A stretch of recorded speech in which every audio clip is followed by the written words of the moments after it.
Pete Hegseth, welcome to the show, Hey, man. Shawn, thanks for having me. It's good to finally see you in person. I see you on TV all the time, but... well, Likewise, if I had $1 for every person that met, hey, do you know Shawn Ryan? That guy's the man. I'd be a rich man. So thanks for making this happen. Very cool. Very cool. Well, you got a new book out, The War on Warriors. I definitely want to talk about that. Let's talk about the educational system. And then we had a mini conversation about Tim Walz. And so we'll talk about his background as well and what you know about that, because I haven't had a minute to dive into everything he's claiming lately. So, but I figured if anybody knows, it's you. So starting off with a quick down and dirty introduction. Pete Hegseth, husband, father, patriot, and a Christian man. You're an Army veteran of Iraq, Afghanistan, Guantanamo Bay, earning 2 Bronze Stars and a Combat Infantry Badge. You are most known for being the host of Fox and Friends Weekend and of multiple series on Fox Nation. You're the author of the New York Times bestseller, Battle for the American Mind. You recently wrote a book called The War on Warriors, Behind the Betrayal of Men Who Keep Us Free. You served as CEO of Concerned Veterans of America. What is that? It's a veterans advocacy organization. What do you guys concentrate on? We concentrated on trying to get the VA in the business of actually serving vets instead of serving the bureaucracy.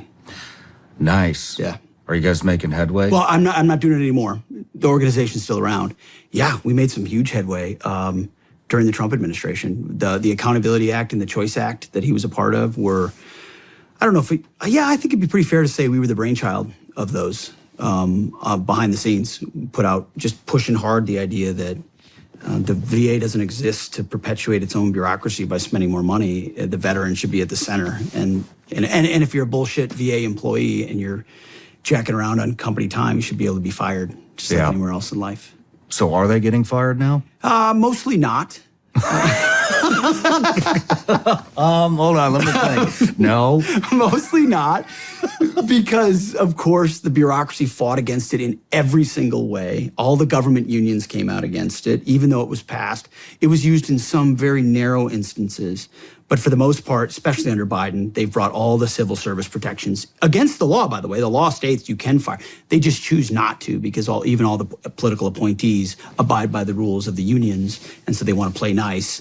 And so even though they could expedite firings of VA officials who are, I don't know, like watching porn at work or like not serving vets in a timely manner, they usually don't. So it was the right thing to do. I think it could be reapplied under Trump very effectively, frankly, across government, but most importantly at the VA.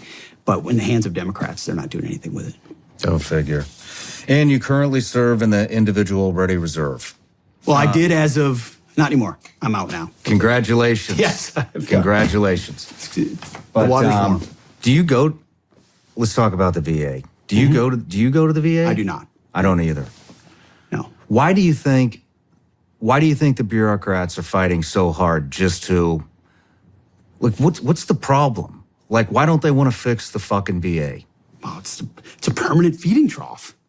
And, you see of high-paying jobs and stable jobs that you can't be fired from with an upper echelon of brass numbering in the thousands that get paid more than, the chairman of the Joint Chiefs. And they're great, easy, comfy jobs, many of which are now remote, even at the VA. Since COVID, they've never gone back. And then the problem is it's a feedback loop. You and I would probably talk a lot about the military-industrial complex, all these outside, the companies that influence the way we procure weapons and the way we fight. Well, there's a veterans industrial complex, too. And, the traditional names, the VFW, the Legion, AMVETS, you name them. They've got big offices in Washington, D.C., and they are invested in one thing, namely, a bigger VA budget. A bigger VA budget means more programs that they collaborate with. They say it is to serve their members, but if you talk to their members, which is what we actually did in the organization, is like, hey, we don't care what VFW headquarters thinks. We care what the post level thinks. What do those guys think? They're saying, hey, why am I driving 200 miles to go to some hospital where I'll wait for months for an appointment when I could be seen inside my own community if the dollars followed me and I wanted to do that locally? Well, the VA hates that because it would, heaven forbid, their budget might reduce or their facilities might not be used as robustly, then they don't keep getting the money. Well, then the vets groups don't benefit as much from that. So it's a typical swampy feedback loop. The politicians don't really know how the VA works, and so they just want a good press conference, and that means just writing bigger checks. So the whole thing never, but they get to feel good about it, right? Oh, I support the vets. I support funding for the VA. But is the VA working? Like, can you get in on time? Usually the healthcare is actually pretty good at the VA once you get in, once you get to see a doctor, once you have a stable relationship with a doctor. But getting through and getting in is half the challenge. And so it's a big problem. Man, I went there one time. Well, I guess more than once, but after I got, my benefits. I went there one time for an appointment and I was like, I'll buy my own health insurance. Like this, no, I'm not doing this. I don't need any more pills. Sorry, thank you. I've only heard one thing good come out of the VA, and that's, have you heard of this Dr. Freeze guy? Yes. He's written a book on, they're calling this, it's like I'm going to butcher this, so whoever's listening that knows about this, don't kill me here, but it's like another, it seems to me like they've not repurposed. It's a different PTSD, I guess is basically what I'm saying, called operator syndrome, and they're tying in PTSD with traumatic brain injuries, but not like massive traumatic brain injuries, like stuff you'd get from shooting a Carl Gustav or slapping breacher charges on doors a lot. I'm not talking like a big VBID or something, sleep dep, and they're tying it all into like this new form of PTSD. It sounds pretty interesting. And well, dude, if that's what the VA exists to do. Yeah. Well, right? Yeah. Specialize on stuff for guys that saw things that the outside world doesn't really understand, and focus on delivering the care that those guys and gals need. But right now we fund a VA bureaucracy, a healthcare system that, the outside world does a good job treating diabetes. The outside world does a good job treating cancer. Those aren't necessarily veteran-specific illnesses. So if the VA would specialize more on the things it does really well, its comparative advantage, and you fund those things, and then you don't have to have the country's largest healthcare system that's not run very well, and instead you allow the private market to provide for vets that can be seen in a timely manner. We wrote a whole report on it called the Fixing Veterans Healthcare Task Force. It feels like forever ago. It was like 2014. It was a bipartisan deal. And that's exactly what we said. That's where the name came from. I don't know exactly what he does exactly, but those folks that specialize and do it best, they're the ones that should be the focus. And then on the general healthcare side, that can be done other ways. Yeah. What would you personally like to see happen in the VA or to the VA? Well, first of all, I would, that's a great question. And we wrote a whole report on it. And I guess in a perfect world, I would have, like I just said, I would have it focus on its core mission. And then I would, the critics would say, oh, you want to privatize the VA. That's not the idea. The idea is to effectively let the dollars follow the veteran. So, and the Mission Act did that Trump passed, which the VA is trying to squelch. What is the problem with privatizing the VA? All of as far as I know, and I've interviewed a lot of vets that have done a lot of kind of wazoo, off the wall treatments that actually work, but all these treatments that are making major headway, like psychedelics. Yep. None of this is being developed from within the VA. It's all privates. A lot of it's out of the country. We can't even do the shit that helps us in the country. I'm one of them. I did psychedelics. I did Ibogaine in Mexico, and changed my life in so many different ways. I haven't had a drop of booze in 2.5 years. I didn't even go down there for that. And way more in the moment with my family. Anyways, whatever. None of these non-traditional treatments or things that are working for traumatic brain injury, PTSD, anxiety, all these things that are, that guys are dealing with coming out, none of it's being cured by the VA. None of it. Big surprise. The government is not here to help. And so solving our problems. why would anybody, other than I get the VA employees and the bureaucrats within it, but why would anybody be against privatizing veteran health care? It's just better health. Let me tell you this. That's exactly right. Nothing you said is wrong. I was in 2016, 27. I was under consideration by Trump to be his VA secretary. Nice. I was interviewed multiple times. In fact, I was down to the final two. And, go up to Trump Tower, up the elevator, sit with him, talk about it. And ultimately, I think he thought I was a little young and all that. But I remember he called me at one point in the process, and he said, Pete, I want to pick you. I want to pick you, but there's one problem. Why do all the veterans groups hate you? And I sort of laughed. And he goes, no, but they hate you. And I'm like, well, Mr. President, let me tell you why. Because outside the box thinking of, say, providing private choice for veterans is a threat, complete threat to the ecosystem around the government bureaucracy and the VA and the veterans groups. They exist to defend their territory. And they'll say, oh, it's for the betterment of the vets. Well, if vets are getting better treatment from non-conventional places, why aren't we exploring that? Well, the bureaucracy can't handle that. Well, it's not the existing system. It's not where most of the money comes from. It doesn't support the bricks and mortar facilities that they want to keep. The importance becomes keeping the facilities as opposed to what is the treatment that the vets are getting. So I had overwhelming support from veterans across the country who were thankful who believed that Veterans Choice would unshackle them from driving 400 miles for a basic treatment when they could get it 10 miles from their house and the government pays for it. Or the idea that if you're abusing a vet, a VA official should be fired. So the solutions are simple. It's choice and accountability. Vets have choice, and people that aren't doing their job or doing it poorly get fired.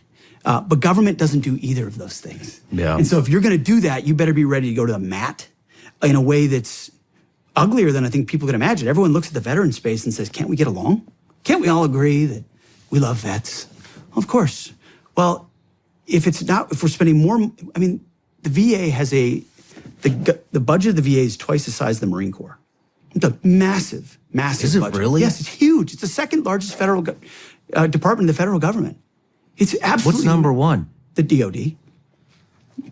Wow, I had DOD no idea. and VA. And yet VA, you can't be seen in a timely manner and you're treated like a number. And the DC just hides behind the warm glow of all that. So I hope all these traditional veterans organizations watch this. They know. What traditional veterans organizations? I'm talking about the American Legion. The VFW? Talking about the VFW. I'm talking about AMVETS was good at one time, but AMVETS. Talking about Disabled American Veterans. I'm talking like Paralyzed Veterans of America. All the pamphlets you see on the VA wall. That's what you're talking about. It's the funny hats crowd. Yeah. Yes, and I respect them, their service, all of that. But they don't serve the interest of their members. It's just like the unions. Like why does Donald Trump have overwhelming support from union members, but yet the union bosses keep endorsing Joe Biden? It's because they don't actually reflect at some point in Washington, D.C., the interests of their members. They lose touch with the interests of their members because it becomes about perpetuation. And so I'm a member of the Legion in my hometown of Forest Lake, Minnesota, post 225. I signed up right after I got back from my first tour. But I don't have any affinity for it other than that. And I know that in Washington, D.C., they're not actually trying to fight for reform or real overhaul at the VA. They have a seat at the table and they like that seat. Man, I didn't even realize those nonprofits were even relevant anymore. I thought that kind of died with the Vietnam generation. I joined too, and I went in there, and then I was like, I'm just drinking with a bunch of combat veterans, bunch of Vietnam vets, who are wanting the free chicken wings and beer.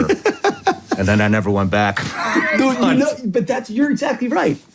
They don't have any power except in Washington. In Washington, they still have a lot of power. You know why? Because they'll put out press releases. And press releases are like gold, little snowflakes in Washington. And they'll also have PACs, and they also give money. And they'll show up at press conferences behind you in uniform saying, we support, and they love to be bipartisan because they don't want to be pigeonholed as one or the other. Yeah. And so they support everything that is just more money for the status quo. Damn, that's sad. Do you think we'll ever see any You think it'll ever improve over there? Trump tried, and I think he will again. I really do. There was so much currency he had to spend in so many different places in a first term, and he got a lot done on the Mission Act, which is choice, and VA accountability. And he's got great people on the outside watching what Biden has done, and I think when they come back in, God willing, that there's a lot of overhaul to be had there. Listen up. No matter who wins the election, I'm still buying gold and silver. We're $35 trillion in debt, and we have a government that none of us trust. So try to protect your money while you still can. Go to shawnryanshow.com. You'll learn about the top-rated precious metals company, Goldco, and how they can help you. They're a great company, top-rated, over 6,000 five-star reviews, and tons of awards. And they support the show. And for my listeners, you can get up to a 10% instant match in bonus silver on qualified orders. So if you're worried about your money losing value, or you just want to buy some precious metals that you can physically hold on to, something that is real, that's been around for thousands of years, Goldco can help. So go to ShawnLikesGold.com. That's ShawnLikesGold.com. Performance may vary. Consult with your tax attorney or financial professional before making an investment decision. This show is sponsored by BetterHelp. This month is all about gratitude. And along with everyone we're thankful for, there's another person we usually don't thank enough: ourselves. It's sometimes hard to remind ourselves that we're trying our best to make sense of everything. And in this crazy world, that is never easy. But BetterHelp can help with that.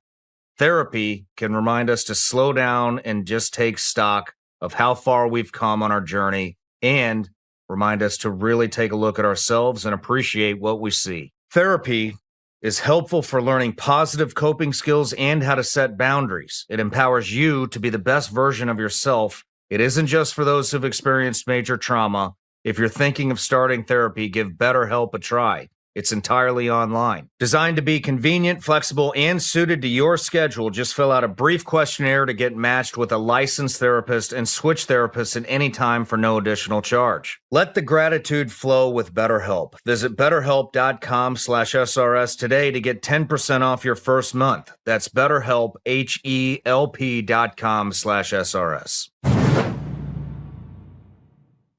You're not very conspiratorial, are you? Depends.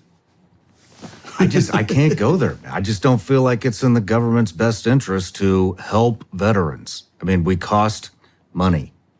You can't get your prescriptions filled anywhere but the VA, and you can't just go to a doctor if you have an emergency that's not at the VA. At least as far as I know. Correct. That's what they were trying to change. And it's a huge budget.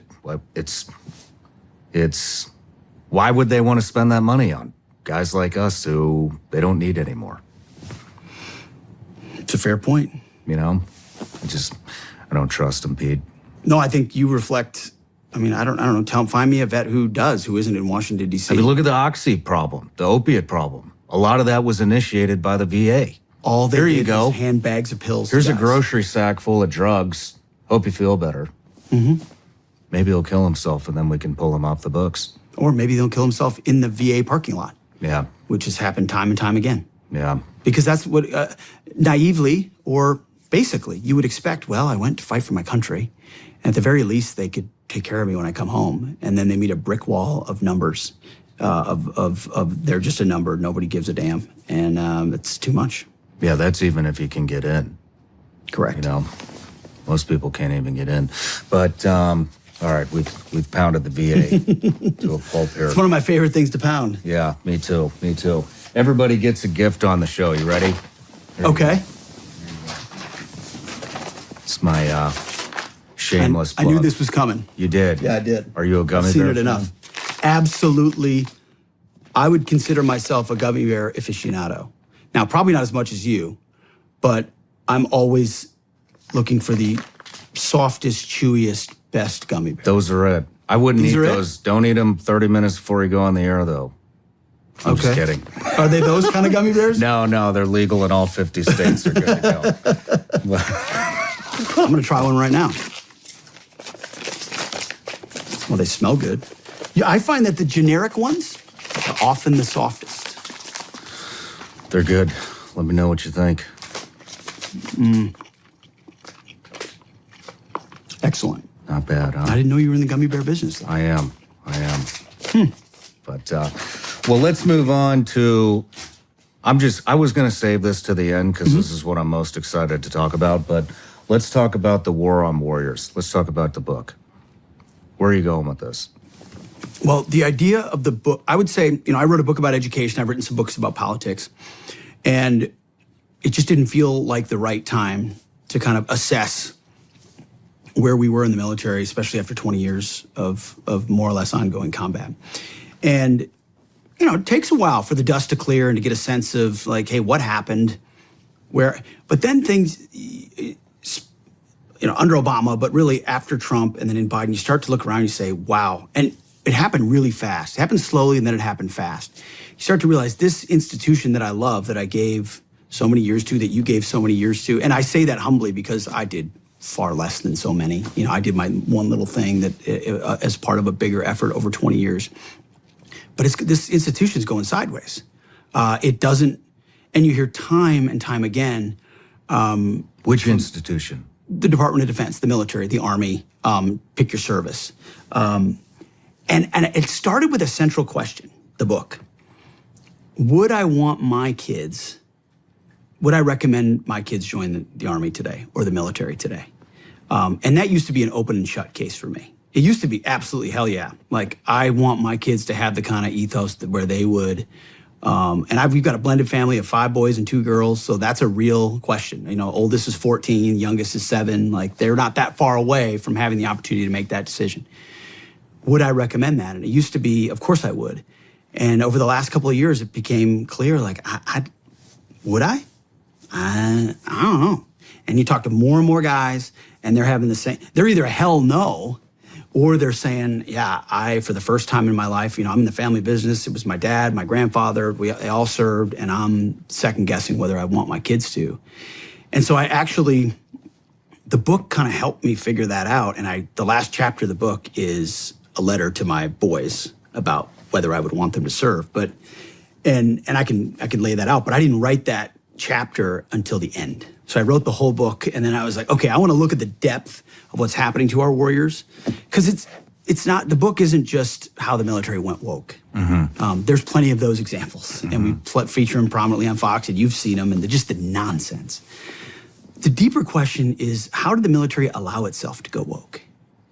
How did our general class, how did our military academies, how did military leaders who are expected to live by an ethos and a code, they're in the job of meritocracy and lethality, of excellence, of no excuses, of equality and unity, not equity and diversity is ours. The dumbest phrase on planet Earth in the military is our diversity is our strength. It's our unity is what unites us, our unity of effort, our ability to say, yes, we're different, but we come together as a team to accomplish a mission. So I spent the better part of a year and a half talking to vets, and not just vets, but connecting through a network of a lot of guys I know. I host my show on Friday, Saturday, and Sunday in New York. So I've got Saturday afternoon wide open. And I spent, for months, my Saturdays just on the phone, off the record, anonymously with guys in service. So senior enlisted, junior officers, senior officers, all branches, MOSs, eras, but mostly guys in right now, generals, privates. And all the same themes came out. Standards are dropping. The woke stuff is everywhere. I feel like I'm walking on eggshells. I heard that all the time, eggshells. I'm a commander, I walk on eggshells. I train commanders. They're walking on eggshells. They're afraid of one misstep on one identification or one gender thing or one racial thing or one trans thing. And the priorities are upside down on what the units are focusing on. And every single one of those distractions means we're less good at our job. Which is supposed to be close with and destroy the enemy on behalf of our nation and bring our boys home. That's all I care about. That's what I want our military focused on. And so Yeah, I tell a few of my own stories in the book, but the book's not about me at all. How do you think that this is happening? Well, it's a long story. Well, I think it's because they're ideologues who want to bring a meritocracy to heel. That's where I think it starts. I think you have politicians who don't want to tolerate an institution. First, they want to use it to tinker. And then they also don't want to tolerate an institution that's antithetical to their social experiments. Because the military, the book lays this out. Of course, like the integration of the military racially was a huge success. It was a huge success because black men and Hispanic men and others can perform just as well as white guys in any capacity that they're given. So the reality of life reinforced that the bigotry we saw on the outside should not be tolerated inside the military, and the military did a great job doing that. But now we're pushing boundaries on lots of different levels that are different than that, because men and women are different, because being transgendered in the military causes complications and differences. And the book kind of lays out the common arguments that those on the left or others make, which are baked in social justice. So it started, you saw it under Clinton with the tinkering of Don't Ask, Don't Tell and the reasons for those changes. And I talked to some of the people involved in when that was changed. But it really started to accelerate under Obama. And you saw the trans stuff come at the end of the Obama administration. You saw the women in combat come at the end of the Obama administration. It's because they looked around at the bureaucracies that they controlled in Washington, and the one that was that they didn't control. Obama spent a disproportionate amount of time focusing on the Pentagon. They were skeptical of leadership and eventually brought in political appointees and generals who would do their bidding the way they wanted, which, as you know, in a top-down organization, changes the ethos of the whole thing. So the book is meant to pull the whole curtain back, mostly from Obama forward, and explain how the Army that I enlisted in, or that I swore an oath in 2001 and was commissioned in 2003, looks a lot different than the Army of today, because we're focused on a lot of the wrong things. I mean, you know this. You could talk about it all day, I bet. We could. I'm trying to organize my thoughts here, figure out what rabbit holes to go down. But I mean, they've been wildly successful in morphing the military into this whatever you want to call it. And I do want to. Do you want to talk about? I don't want to forget about having your kids join the military. Sure. Yep. Maybe we end with that. Sure. Because I have a lot of thoughts on that too. But I mean, I don't know, man. I mean, I think about this all the time. I mean, you watch the show. I've had active duty guys on. I've had the most badass American warriors that we've ever produced on this show, and everybody says the same thing. They don't all say it on camera because it doesn't. We don't always go into that, but I do ask them, all of them, like, how is it? How is it in there? Especially the guys that just got out. They're all disgusted. They're all demoralized. Totally. I feel like the gas really got turned on when the defund the police movement happened. I knew it was going to bleed in because I thought the defund the police, I was like, this isn't about this shit. They want to rid the LE agencies of the old guard because they all think alike. They do a damn good job. And so let's destroy it and rebuild it with a new mindset.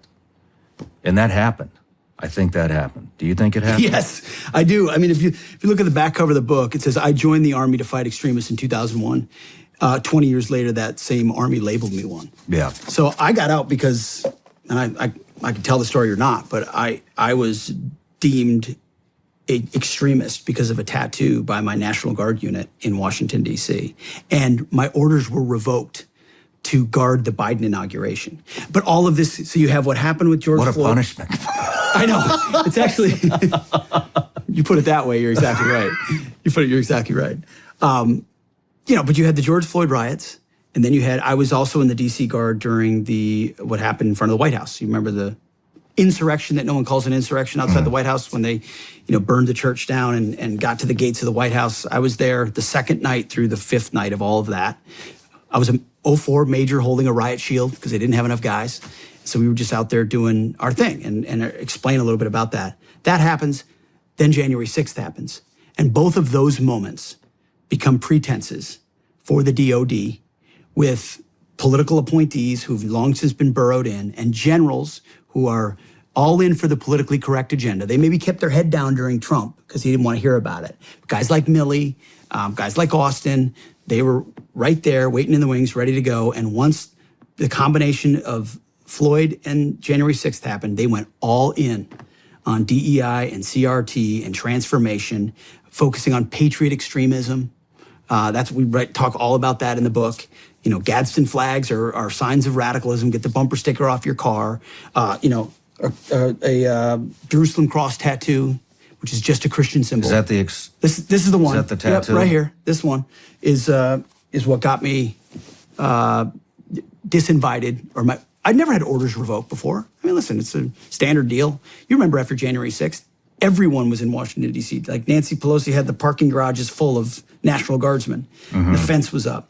I was going, and my commander called me a day before tepidly and was like, Major, you can just stand down. We don't need you. We're good. I'm like, what do you mean? Everybody's there. He's like, no, he couldn't tell me. And then, of course, when I was writing the book, I reached out to somebody in the unit who could confirm with 99.9% certainty, because he was in the meetings and on the emails. Nope, someone inside the DC Guard trolled your social media, found a tattoo, used it as an excuse to call you a white nationalist, an extremist, and you were specifically by name orders revoked to guard the inauguration because you were considered a potential threat. How is that? It's a cross. It's a Christian symbol. That's all it is. There's a lot of guys I got a Christian symbol here. I got, because it wasn't about that. It was about, I don't know, I'm too conservative? Is it because I'm a Trump supporter? Is it because I was a reporter on January 6th? So they just didn't want you there. So that was maybe I worked at Fox. Maybe that's what it was. They had decided Pete Hegseth is not qualified to guard the inauguration of a Democrat president, which is ridiculous because I volunteered to go to Afghanistan under Barack Obama. I'm no Democrat, but I was hopeful the surge in Afghanistan might work, and I volunteered to go in 2011, 2012. So it's never been about, for guys like you and me, it's never been about Republicans and Democrats. It's been about the Republic. And it's all been put into question in everyone's mind. And so there's a chance to course correct it, but it would take a new Trump administration going after it really hard. How would they correct it? Well, first of all, you got to fire, you got to fire the chairman of the Joint Chiefs, and you got to fire this. I mean, obviously, you're going to bring in a new Secretary of Defense, but any general that was involved, general, admiral, whatever, that was involved in any of the DEI woke shit, has got to go. Either you're in for war fighting, and that's it. And that's the only litmus test we care about. You got to get DEI and CRT out of military academies, so you're not training young officers to be baptized in this type of thinking. And then, whatever the combat standards were, say, in, 1995, let's just make those the standards. And as far as recruiting, to hire the guy that, did Top Gun Maverick and create some real ads that motivate people to want to serve. And there's lots of other ways in which you could identify who gets promoted and what, but there's an ethos change. I mean, there's a reason people don't want to serve, because they don't trust that their senior leaders are going to have their best interest in mind in combat. I know there were mistakes made on our tours all over the place, but I, at least for the most part, had a sense that my senior leaders were committed to the completion of the mission for the right reasons. And maybe there were strategic differences and all that other stuff, and it wasn't always perfect, but that trust is broken, and you have to reestablish that trust by putting in no-nonsense warfighters in those positions who aren't going to cater to the socially correct garbage. I mean, you don't think we need to gut the entire institution? Do you think this is just coming from the top down? I think right now my assessment based on talking to, is that it's a top-down, bottom-up problem. Is that you've got top-down political generals who've gained rank by playing by all the wrong rules that cater to the ideologues in Washington, D.C. And so they'll do any social justice, gender, climate, extremism crap because it gets them checked to the next level and gets them closer to the political appointees who don't know anything about the military really, other than they want a new first here and a new first there, and can we get the first trans this or whatever, that just nonsense. And then now you have a junior corps, which, listen, their incentive structure, whether it was in university or at service academies or just coming through college, is belief in these things. That diversity is our strength, that equity, that the standards could be racially biased, that showing up on time is a social construct, all these. So if you spend enough time with those two things meeting, you could have a wholesale takeover of the Defense Department. I do think there's still a core of mostly silent. They also pushed out a lot of vaccine folks because of the vaccine, obviously. I think that's another one. Like, I think that was a purge. Engineered as well. That's a purge of people. That's a purge of people of conscience. If you have enough of a conscience, whether it's faith, belief, or whatever, purge, out. Patriot extremism, purge, out. So there was a big push of a lot of those people in the middle out. I still think, and I know enough guys and talked to enough who said, hey, I want to be in for the right reasons. I know what's wrong. It's jacked up. If I say something, I'm canned. But in a new environment, I think there's still a core there that's not. And here's the challenge: in Battle for the American Mind, my other book was about the state of education in America, which is total. I mean, government schools are, you know this as well as anybody, horror shows. But if you want to get out of them, you can. You can move. You can homeschool. You got options for the most part. School. We only have one Defense Department. What's the option? Abandon it? And so if every patriot abandons it, what does it look like? And how is it utilized in the future in ways that are far more nefarious than foreign wars, where we get entangled and we end up trying to nation build for 20 years? I feel like that's how we fix it. You abandon it. Really? Yup. I know you probably think I'm crazy. I would. We have a Second Amendment. We have more gun owners than anything else in this country. Yeah, I know we need planes and tech and satellites and Space Force and all the Navy and all the shit, but when's the last time we actually went to war to fight for our freedom? We won't even defend our southern border. Should we have been in Iraq? I was a huge proponent of it at the time, but in retrospect, absolutely not. So was I. I don't think we should have been there. Yeah. I think that was all for Cheney and KBR, Halliburton. I think we were in Afghanistan for way too. I don't even think we're defending the country. Like, why the fuck are people even signing up to go to war for what? For what? Whose war? It's not our fucking war. We're funding the Taliban $40 to $87 million a week. A week. A week.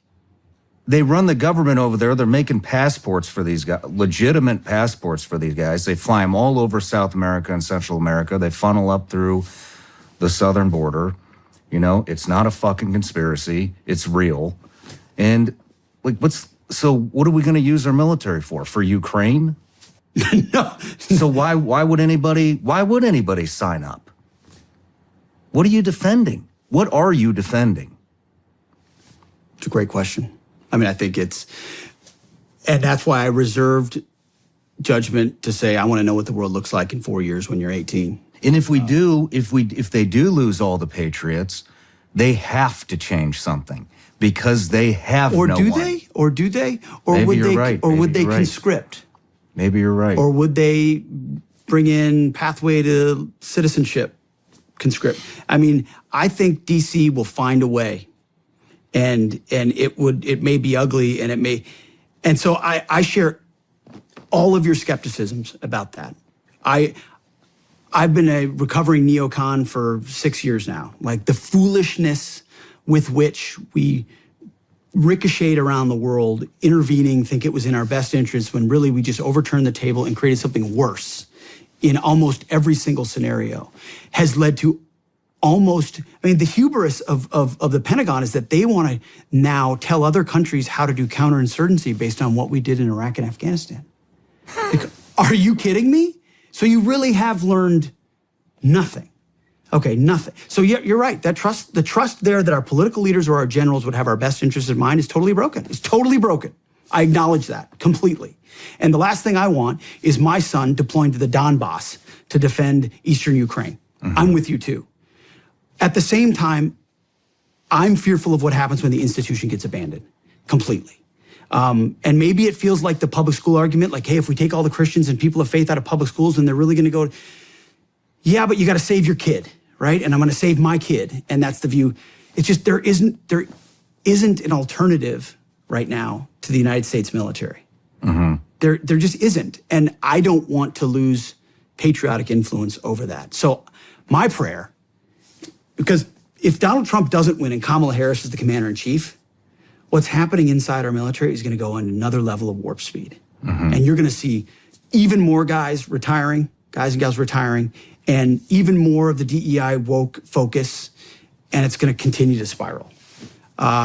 If Trump does win and goes at it, I think it might be our last sort of chance to save this institution and turn it back to what it was, because it is a top-down organization. You put a SecDef in there who's focused on all the right things, get rid of all the things that are described in the book, and focus on warfighting, lethality, and training and standards, real standards, not equity, but equality. Mm-hmm. You can do it. There's still the core there. But I share what has Washington shown us in the last 20 years that we should trust them with how they'll use our young men? It's fair. Trump tried to use them on the border and they shut him down. Our power grid's fucked. Our borders fucked. Our education system's fucked. Everything's fucked. That's the way it feels. Everything is fucked. And we're shipping all of our money overseas. And we should be, do you know anything about the power grid? Do you know how bad it is? Super vulnerable. One EMP, one of the right strikes, and we're what happens when we're months without power? I don't think they even need to do an EMP. China produces all of our transformers, all of our solar, all of our wind, everything. And we don't even check it for malware or Trojan horses or any of these type of viruses that they... and even Ray, FBI Director Ray, came out and said, yeah, they're in our grid and they're in our water treatment plants. And all they have to do is flip the switch. But we ship 175 billion thus far to Ukraine. But no, well, and Bin Laden's son is now in Afghanistan. He's married to the daughter of Mullah Omar and the daughter of Zarqawi. Zarqawi, and they're, when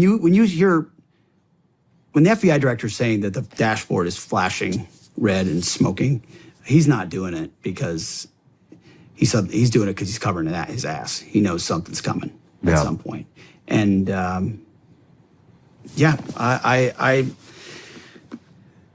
But even on top of all the DEI stuff on the military, I don't even think I think that's just one aspect of the war on warriors. Just before we started talking on the show, we were having a side conversation about the Biden Four, the Blackwater guys, Eddie Gallagher, Goldstein, the latest one. I don't know if you're aware of this, Brad Geary. Do you know who Brad Geary is? Mm-mm.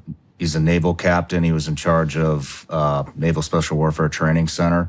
He was the guy that was in charge when Mullen, the SEAL recruit who was in Buds, died. Yep. And now they're pinning his ass to the wall, and it's straight lies. Just for an example, they are blaming it on the training cadre, and it was too hard, and the medical checks were wrong, and but they did three separate investigations to cover up. They just kept reinvestigating it until the facts were gone. And the facts were that they found a cooler or some type of a box full of vials of testosterone, human growth hormone, and Viagra, from Pakistan. And when he died, his heart was 63% larger than most. I think he was 23. Was he 23 at the time? But they had all of that removed out of the investigation. I should connect you guys. Absolutely. But that's the latest one. That's Eddie Gallagher. They tried him for murdering an ISIS fighter. Yep. They tried him for murdering an ISIS fighter. Correct. And I was a SEAL, and I asked because I thought he was guilty. I thought he was guilty because everybody was saying that he was guilty. I was calling my buddies that were still in. Hey, what's up with this Gallagher guy? Is this real? Like, what? I don't see the problem here. And they're like, oh, man, dude, you don't want to. It's bad. They have the videos. It was bad. They told, I think it was Green, went around to all the SEAL teams and briefed them saying that they had video, the proof that Eddie killed this guy in a, I don't know, whatever fashion. But nobody ever saw it. Turns out in court it never came up. They just fucking lied to the entire SEAL community to pin this guy's ass to the wall. A lot of people still hate him. You had his lawyer, Tim Parlatore, Yeah. on your show. Without the kind of legal defense that he got. I mean, they got the other guy to admit that he killed him in the last day of trial. Yeah, it wasn't even him. It wasn't even him. So You didn't even kill the ISIS fighter. So it's Eddie Gallagher or Clint Lawrence or the Raven 23 guys. I mean, those guys were, one was going, Nick Slatton was going to prison for life. For life. And the other three, I believe it was 35 years. And they deleted the drone footage that proved their innocence in court. That's another one. Hey, let's just retry them until we get a guilty A couple of them didn't even pull the trigger in the actual incident. It's Matt Goldstein's the other one I'm thinking of, a Green Beret. So yeah, I mean, chapter 10 and 11 are more lethality, less lawyers, and the laws of war for winners, talking about exactly this. And this is why, I was proud to be a part of, in a small way, behind the scenes with all of those, with the pardons that came for President Trump. And what his instinct was, hey, I'm with the warfighters. Like, we sent them to do these really dangerous, dirty, difficult things that no one else would do. And then sort of like the line from A Few Good Men. And then we challenge the manner in which they do it. And even when they do it in a way we may not like or every people don't understand, rather than giving them deference or having their back or finding a way to support them, we throw them under the bus. And the Raven 23 is one of the most egregious examples of that, because it was politically expedient for Hillary Clinton and Joe Biden to do that. It was a gift to the Maliki government because of what, the publicity that had come out because of it. And so you have a Pentagon that starts to be complicit with that way of thinking, and it's all about advancement and covering up problems, and they don't have the backs of guys. Rules of engagement are a huge problem, as you know. That's another one. It's a big one. I mean, I remember I was working for the agency at the time, and we were in Helmand Province, and the Marines were getting ready to do this big push through Marjad. Do you remember that? I remember that, yep. We were co-located, right? They didn't know, but we were right alongside them. And I remember when the ROEs came out for that under the Obama administration, it was, if they shoot at you and drop their weapon, you cannot return fire. In a war. And I was like, man, like, you just cut these guys' legs out right out from under them. Like, nobody's even, what are we doing? Like, you just put the fear of God in these guys that if they have to do their job and defend the country, that they're going to go to prison for the rest of their life. I mean, they demoralized the entire battalion that was doing that offensive push. And I mean, it's just, this has been a long process. That's why I say the rules of war for winners, because why are we fighting an enemy? Why have we spent the last 20 years fighting enemies that don't abide by rules at all? And these are rules written by like dudes in cloakrooms in Europe after World War I, because they thought that they could fight polite wars in the future amongst European nations. When we live now in a world in 2024 where all of our enemies use all of their advantages against us, ignoring all the rules of war, and then expecting us to play by all those very same rules, where we're our largest critiquers in the middle of the process. And then we wonder why the war never ends and why it perpetuates itself, and then why we're throwing our own guys in jail. Because we've written rules that are impossible, that are written for us to lose, that are written for our guys to be in handcuffs. I mean, I got a similar brief. We had a JAG officer, brief our platoon in Iraq in 2005 in Baghdad prior to one of our first missions, and it was just standard ROE briefing. He's like, so you see a man in the road and he's carrying an RPG, but it's not yet pointed at you. And it was, an enemy. Can you shoot? My guy's like, hell yeah. They're like, no, you cannot. But you cannot shoot until he's pointing that weapon at you. And I just remember walking out, and clear as day, I remember walking out of that briefing, pulling my platoon together and being like, guys, we're not doing that. Like if you see an enemy and they're engaged before he's able to point his weapon at you and shoot, we're going to have your back. And that comes back down to commanders. And I felt like I could say that because I knew I had commanders echelons above me who would have our backs in that process. And the New York Times and the left and Democrats would say, all they do is take one incident and yell war criminal. They never actually understand the context of what happened. I mean, I got the same income on Eddie Gallagher. Don't touch this story. I talked to CLF, don't touch it. Guilty as all hell, guilty as all. And I just looked more and more, same with Clint Lorenz, same with Matt Goldstein, and the Raven 23 guys. What is Matt Goldstein? Matt Goldstein's Green Beret. I can't remember all the particulars of it right now, but he was involved, a guy they had rolled up, who had been involved in killing Americans, then had gotten released, and his sources were going to be killed, and he laid in basically an ambush on the guy when he was released and killed him because they knew that their sources were all going to be killed. Forgive me if that's wrong, something along those lines. He's probably going to watch and text me and be like, you're an idiot. So I'm sure I got some part of that wrong. He's one of the smartest, most patriotic guys you'll ever meet. I mean, you should have him on the show sometime. Guy's phenomenal, like stupid level smart, PhD level. Did he get out of it, or is he? He got out of it. He got a pardon. He did. From Trump. Nice. And because the thing with Trump is, if his wife Julie Goldstein was on our show a number of times. She's just really articulate, really passionate. Once he sees a story and gets how it connects to something bigger, connects to the bigger idea that we're fucking over our warfighters here. Mm-hmm. Why are we doing that? Why did we do that? Why wouldn't we back these guys up, even if they weren't perfect? And he'd call me, be like, they did some nasty, did some tough things. These are rough guys. But he respects people that were willing to do it on behalf of the rest of us, and he's not going to throw them under the bus. So once he gets the information and you're able to say, here's what happened, or here's what happened in Eddie Gallagher's trial. I mean, that went all the way to the Secretary of the Navy, if you remember that. Yeah. I mean, the guy Spencer got canned for misrepresenting how that entire case went out. That's what you need, leaders that get it, and that was Donald Trump. Do you think it would be a good idea for whoever gets into office to put like a team together of these guys that have been through what we're talking about, like Eddie, Brad Geary, Goldstein? Yep. Because one, they know who to go after because it's happening to them. Mm-hmm. Two, they're passionate about it. Put Tim Parlatore on that list too, by the way. He's super smart. Yeah, Tim would be. He'd be good. Tim would be a great wrecking ball. He would. A level-headed wrecking ball. But I feel like maybe a little bit of an overcorrection because it's personal. But sure. I mean, I feel like that would be a great start. Yeah, you have to start with people who can say, okay, I know who the political animals were in those places. Yeah. Because that's the challenge of a new administration. So everyone's going to jump up and down and say, I was this, or I was never really for that, or because they want to preserve their careers. And you're going to have somebody that's able to call balls and strikes. I mean, this isn't just happening with the military, though. I mean, this is in all the agencies. I know it's at the agency because I was there. It was bad when I left in 2015. But, when you say from the top down, I don't know if that works.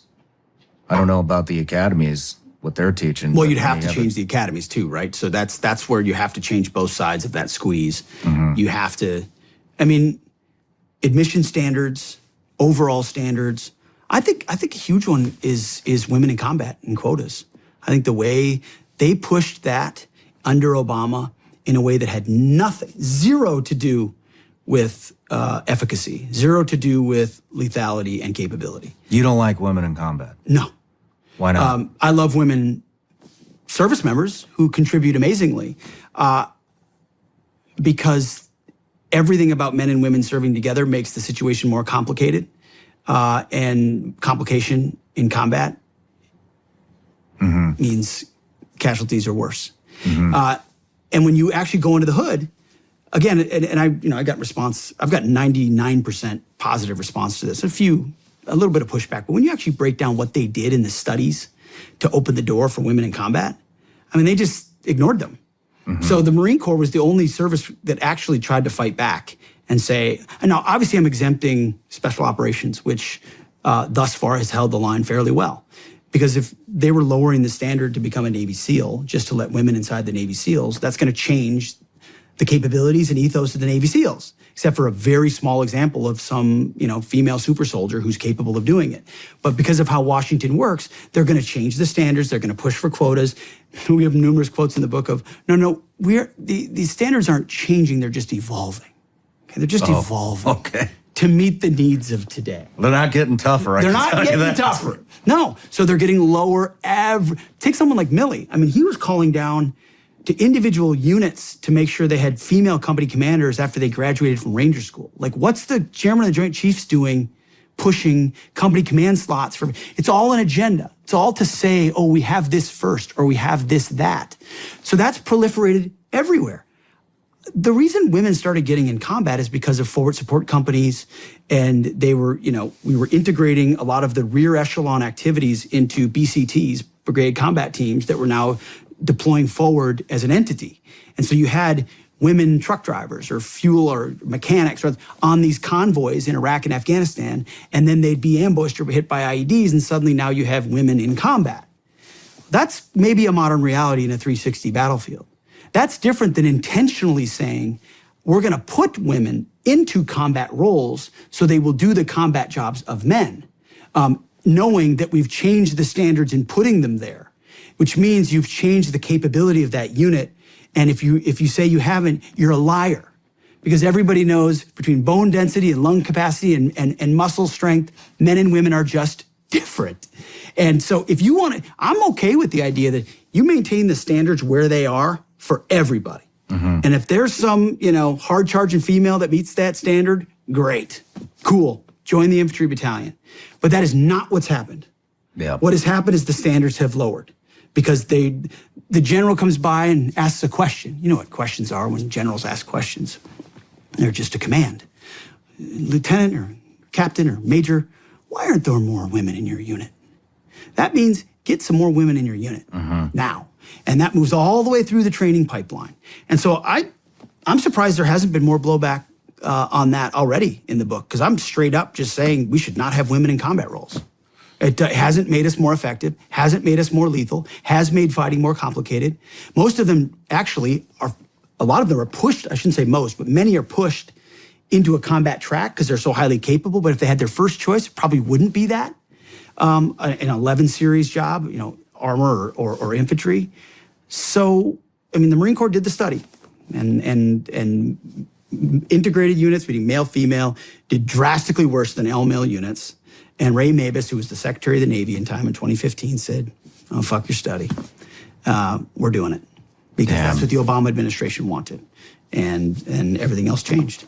So I'm not saying that was the only point, but and I don't know if that'll ever change. Imagine the demagoguery that would come on in Washington, D.C., if you're actually making the case for, we should scale back women in combat. And as the disclaimer for everybody out there, and I'm not really in the disclaimer business, like, we've all served with women and they're great. Mm-hmm. It just, our institutions don't have to incentivize that in places where not traditionally, over human history, men in those positions are more capable. Yeah, I'm not going to argue. I think women, I have to give my opinion here, I guess. I think women do have a place in combat if they want it. I think there are certain units that they need to stay out of or create their own, because when you said it gets complicated, yeah, it does get complicated, man. Sex happens everywhere. And I talked about this on another one, and I got blasted for it. Like, oh, well, you guys should be more professional. Yeah, fuck you, okay? Wasn't there some senator's aide getting his ass pounded in D.C.? There's your top people. In the hearing room. Okay. Yeah. Okay, yeah. Then we got a president getting blowjobs under the desk. Give me a break, man. Come on. This shit happens everywhere. Everybody knows it. Happens everywhere in corporate. Happens everywhere in government. It's just humanity. People are going to have sex. And that creates drama. And that breaks team dynamics and creates issues between personnel. And the next thing you know, you're going to combat with a bunch of people that hate each other because there was some kind of a love triangle going on in the platoon. Or would treat somebody differently in the moment. Yeah. Right? I mean, maybe something like a female engagement team. Like, I understand the role of female engagement teams. I mean, there's some Like, I get amazing that. pilots. I'm not even talking about pilots. I'm not talking about pilots. I'm not talking about the ability to, I'm talking about physical labor intensive type jobs. So Shooting maybe you're people talking in the face at close distance when it's very personal. That's the kind of stuff you're talking SEALs, about. Rangers, Green Berets, MARSOC, infantry battalions, armor, artillery, if strength. I'm talking about stuff that would need strength is a differentiator. Yeah. Pilots, give me a female pilot all day long. I got no issues with that. Yeah. I got no issues with, thank you for that opportunity to clarify. But on the physical stuff, there's just a difference. Yeah. Yeah. Man, I mean, what else is there? What else is going on with the war on warriors? I mean, where I was going with the other agencies is the academia stuff, and they get in. So it's coming from the top, but it's also in the education system, which we should talk about too. And then they get in to these agencies, and so it's coming from both. For sure, and it's happening not just at the FBI is another prominent example of that. We saw. I mean, take the assassination attempt of President Trump. I mean, in a perfect world, would you want to have like 6'3" guys guarding a 6'3" president? Well, I'll tell you what, it sure as hell doesn't make sense to have a 5'5" woman in there guarding a 6'2" man, because part of personal security is you should be able to shield your principal. And that obviously didn't happen. Folks, you know it. America has never been this close to collapse. To make matters worse, we're right around the corner from an unprecedented political powder keg. And folks, the sparks are flying. But smart Americans know this and are fighting back by investing in emergency preparedness now while they still can. And I strongly urge you to do the same by going to preparewithshawn.com right now. At My Patriot Supply, you'll find the best-in-class survival food, critical, potentially life-saving gear like solar generators, biomass stoves, water filters, heirloom seeds, and much, much more. Everything you'll need to deal with what's right around the corner for this country. My Patriot Supply is the nation's largest and most trusted emergency preparedness company and has helped over 3 million American families prepare for the unthinkable.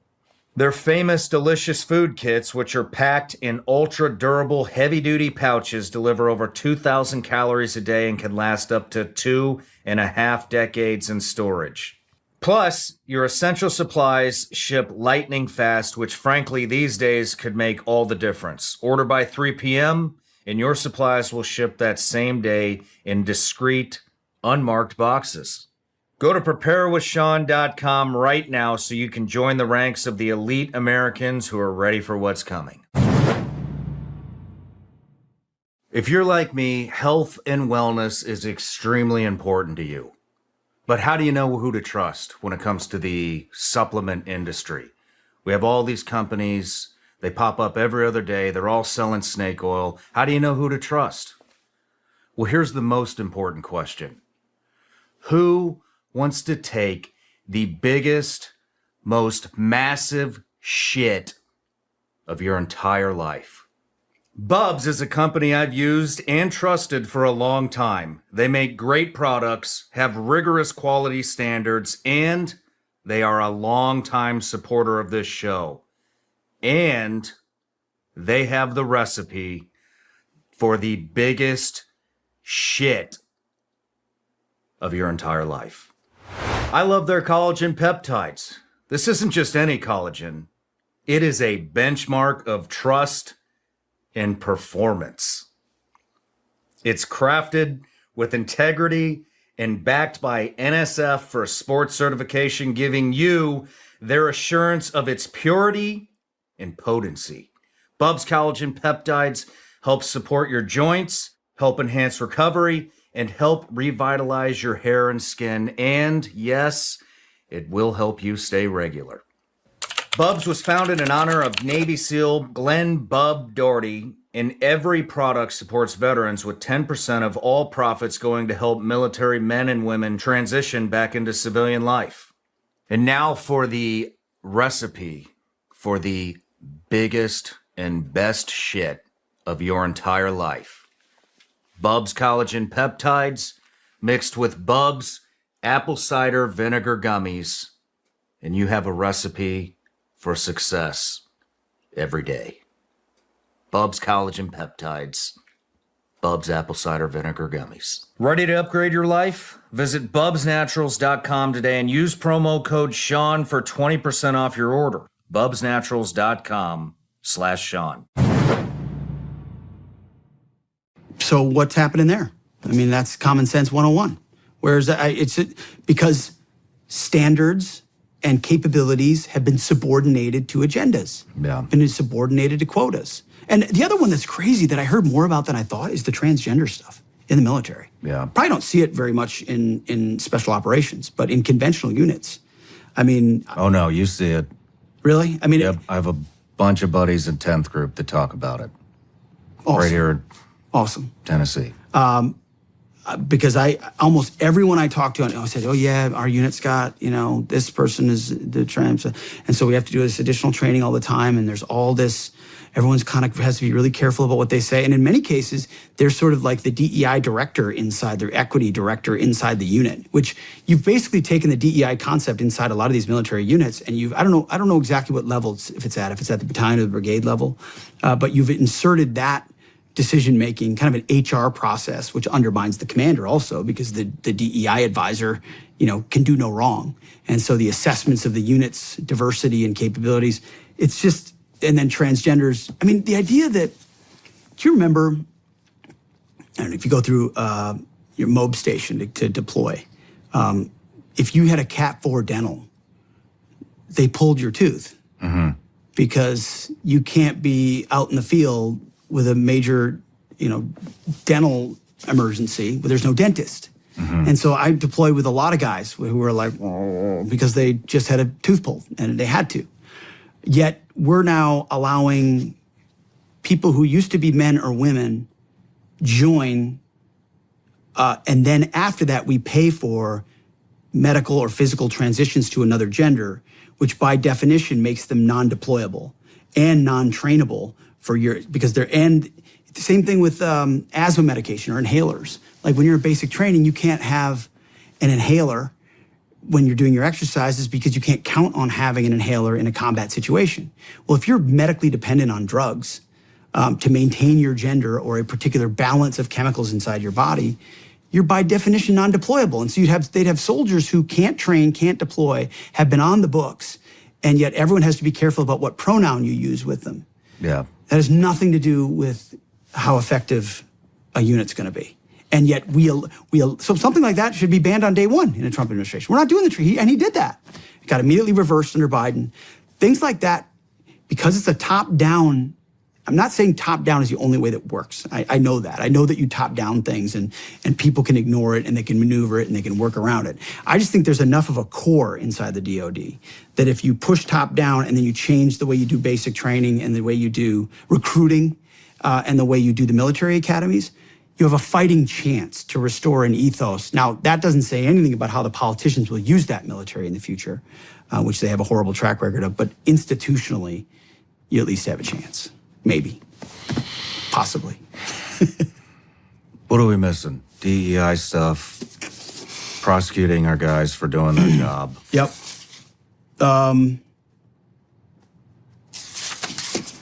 I don't know. I mean, I think that one of the amazing parts is the lies that our senior leaders were willing to tell us, even though they knew they were not true. Like suddenly this idea that Mark Milley just discovered that the whole institution was systemically racist, that all these bases needed to be changed, like, Fort Bragg can't be Fort Bragg. I mean, if I'm correct, I think he was the commander, of Fort Hood, I think. Why didn't he speak up when he was at Fort Hood?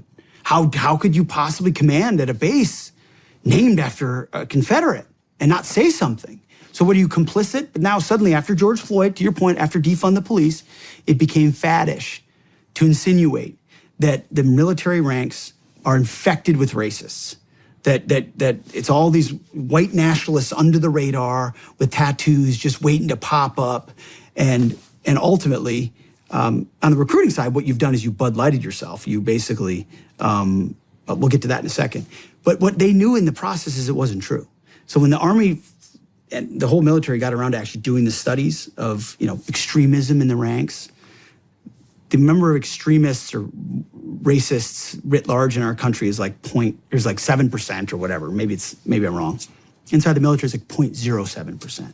So the military has done a better job writ large than other institutions of keeping racism out of its ranks. I don't know about you, but I didn't tolerate racism when I was a commander. It wasn't if it ever happened, it was addressed. And for the most part, it didn't happen because we were all in on the same mission regardless of, and everybody knew that. Milley should have known that. He knew that. But he knew what the political leaders wanted to hear. That, there were some vets on Capitol Hill on January 6th. They must be extremists. We must have a racism problem. Let's do a 60-day stand down for extremism. And let's bring in Bishop Garrison, a noted, white-hating, Trump-hating DEI advocate, to lead it. And as if he'll be the one that identifies who's racist and who isn't racist. So they introduced more racism in the name of ending racism, which is the definition of anti-racism, which is a totally racist approach meant to divide us against ourselves. Yet anyone who is in the military knows that's not the problem we have. Yeah. And so again, the book's not about how we went woke, it's how we allowed ourselves to go woke. And it was senior leaders who opened the door because it was politically advantageous for them to do so, rather than standing up for what they knew to be true based on an institution they were dedicated to and a constitution they swore an oath to. And that's upside down. So you think, I'm not saying what I think is the right way, but I do think they would have to do something because I'm talking about abandoning the military again. One, I think if something happened that people like you and I would rejoin in a second to actually defend the country if it was under attack or a threat of being under attack. I don't see the people that are into the wokeness joining the military. That's why that's why the retentions or the recruiting's so bad, because it's not working. Like, what is the percentage of people that are actual trans people? Oh, it's very, very small. It's like something percent, correct? Correct. So I don't see them joining. I don't think we're going to see a bunch of Latin Americans joining. I mean, they could have joined. They don't believe in what we're doing either. They want to come here for opportunity, right? But they don't believe in what we're doing. I mean, they could join the cartel's army. They could join the Sinaloa cartel's army. That's a straight military, and probably get paid just as much as they are here. It's not like you're going to make a lot of money as a E1 in the army. No, you don't. And no, a staggeringly low amount of money, to your point. And so how would they replenish? They would have to rid themselves of the shit that's keeping people out. Correct. And that's why I think it's our only way out is... and that's why I do think we're at an existential moment. I'm not trying to be hyperbolic here when it comes to the DOD. I think we're at a shit or get off the pot moment. Yeah. We are at a tipping point for total institutional corruption. And Trump has a chance to reverse that when he wins. Because what the military did, I didn't finish the thought on that, is they committed a Bud Light. Like in search of a non-traditional constituency, they offended their core constituency. So there aren't enough lesbians in San Francisco to man the 82nd Airborne. And in trying to cater to that, they lost the boys from Tennessee and Kentucky and Oklahoma. The traditional dudes who did it because they loved their country, or they wanted the adventure, or they wanted to try tough things, or they need an up and out of their community, whatever it is. They're like, if I wanted to do the woke crap, I could go to the local community college or local college. I don't need it here. I think that could change quicker than we think. And I'm not saying people will rush to recruiting stations, but if you bring in a commander-in-chief that the rank-and-file Americans respect. And then you speak to their patriotism and their love of country. And then you say, we've removed this person, this person, this person. We're putting serious people in that have the best interest of the institution and of your son or daughter who's a warfighter in mind. And then we're going to create commercials that make you actually feel like you're going to be a part of something real. Fund it properly, do it properly. I don't know. I think you get rid of these recruiting shortfalls really fast because it's a family business right now and families are opting out. Does it, I mean, let's say Trump does get into office for another 4 years. And then let's say a Democrat gets in right after that. Do you think we're just going to bat this issue back and forth?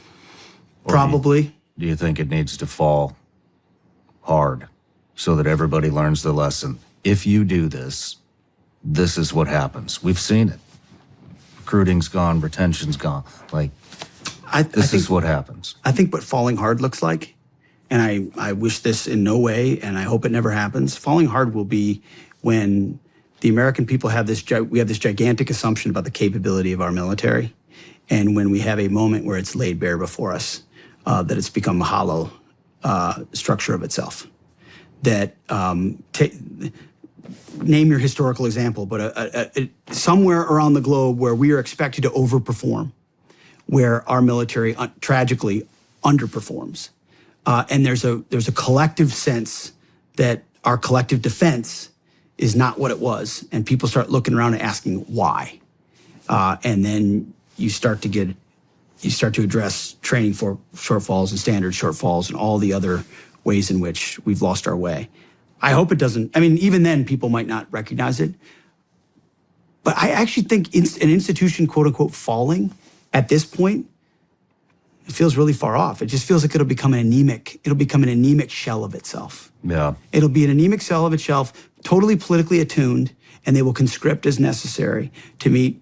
And then they'll just move the numbers, right? So the Army had a 25%, and missed its recruiting goal, I think, in 2023 by 25%. It's a lot. It's a lot. So I think it was like, I don't know what the number was. It's like 80, instead they hit 60 or something like that. It could be. And so what did they do for 2024? Well, they just reduced their standard, right? So now they're only trying to recruit 50,000 into the Army. So that they won't miss their goal. They'll meet their goal, but they're already at a 30% reduction from where they were supposed to be. So the bureaucracy, the institution will always try to paper over it to make it look like we're okay. But then when you talk to the guys on the bases in the units and they say, we are definitely not okay. Like we are, I mean, I've got people that I'm in touch with in the DMZ in North Korea. And they're like, we have basically enough artillery for 3 days. If the rest of it's in Ukraine. Like we don't have, we're, you know, our training days are cut down dramatically. Like it's all feels like a shell. And you know, history is full of examples where great empires, great countries overextend themselves like we have for the last 20 years, have an inflated sense of hubris of who we are. And then when that next big moment comes, we're shocked by how we're not as capable as people thought. Now, I'm not talking about, problem is guys like you make us feel really good about ourselves because you watch what Navy SEALs can do and you watch what special operators can do and the incredible things they do on our behalf that mitigate the need for us to do it in a conventional way, that make a lot of those questions moot points because it can be done by somebody else in a highly sanitized way, in a way that's totally detached from how we live. There'll come a point when it can't just be done that way in some capacity. I think that's the moment there's the rub.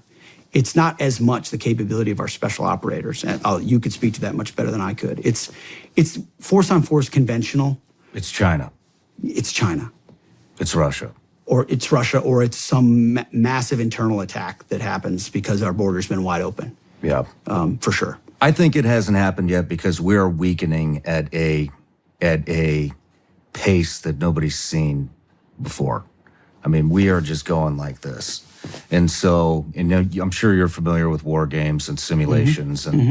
And so when it comes, I'm not saying that terrorist organizations would have that, but Russia has that, North Korea has that, Iran has that, China has that. And so I think if I was them, what I would do is I would put in the scenario I would war game it and see what the probability is that we're going to come out on top. We being China Iran, Russia, whoever. And I wouldn't make a move until after this election, because they know what's going on. They see it. They know that, I mean, look, nobody made any weird moves under Trump. Not that I'm aware of. I could be missing something, but I don't remember any. And then as soon as they got in, Russia went after Ukraine, tensions with Taiwan getting stronger, the border, Israel, like all this shit. Everybody that wanted to make a chess move on the board did it as soon as Trump was out of office. And we're seeing the country in decline, like it's never declined before. And so if I was them, I wouldn't make a move. Here's when I would make my move. I would make my move the first day that Trump is in office, because that would be the weakest point before we start to see an incline. And if they don't, if Kamala gets in there, I would wait another 4 years. Just let it keep declining. And that would just let this place get as weak as it possibly can. And then I would pull the trigger. And I think that's when we'll see it. I think we'll see China go after Taiwan. I think we'll see the coordinated attacks from these terrorist organizations. I think Russia probably has more up their sleeve. Iran, Korea. What do you think of that? Because we're dealing with enemies with long memories. I mean, and they can keep wargaming this, and I forgot to bring this scenario up. They keep running this scenario through. They put in the latest data, and they just increase their probability of winning the longer they wait. Unless we get a stronger leader that starts to turn the ship around. And all the signs are already there with our military. I mean, I wish I would have checked these numbers before we jumped on today, but I mean, China's Navy is astronomically bigger than what we have now at this point. I mean, they're building, I can't remember, is it like a new aircraft carrier every year or every couple of months or something like that? We can't do that. The Pentagon is in the book, the exact amount of years, but in the past X number of years, 10, 12, 15, the Pentagon has a perfect record in all of its war games against China. We lose every time inside the Pentagon war games. We know what our real capability. You see, we didn't even get to this part of the war on warriors. I mean, the military-industrial complex, the way we procure weapon systems.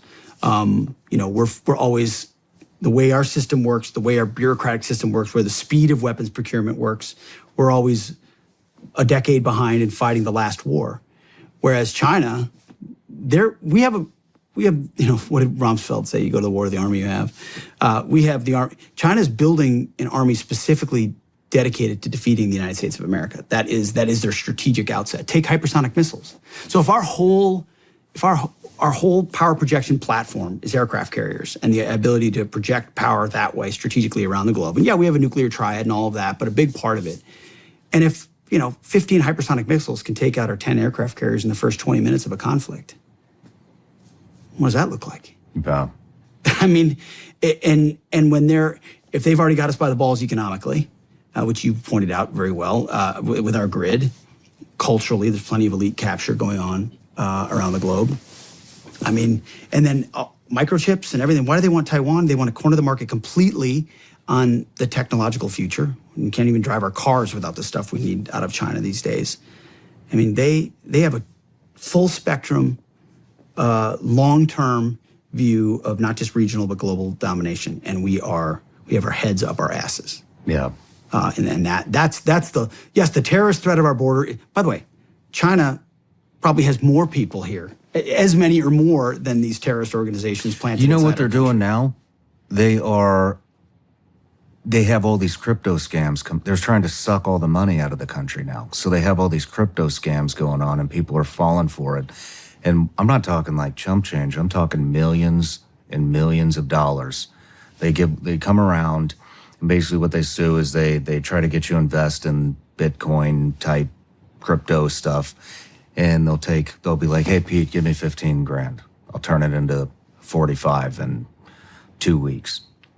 You give them the 15 grand, like, all right, I can gamble that. And then they bring you 45 grand. The next one, it's 200,000. The next one's $1 million. And then the $1 million happens and it's gone.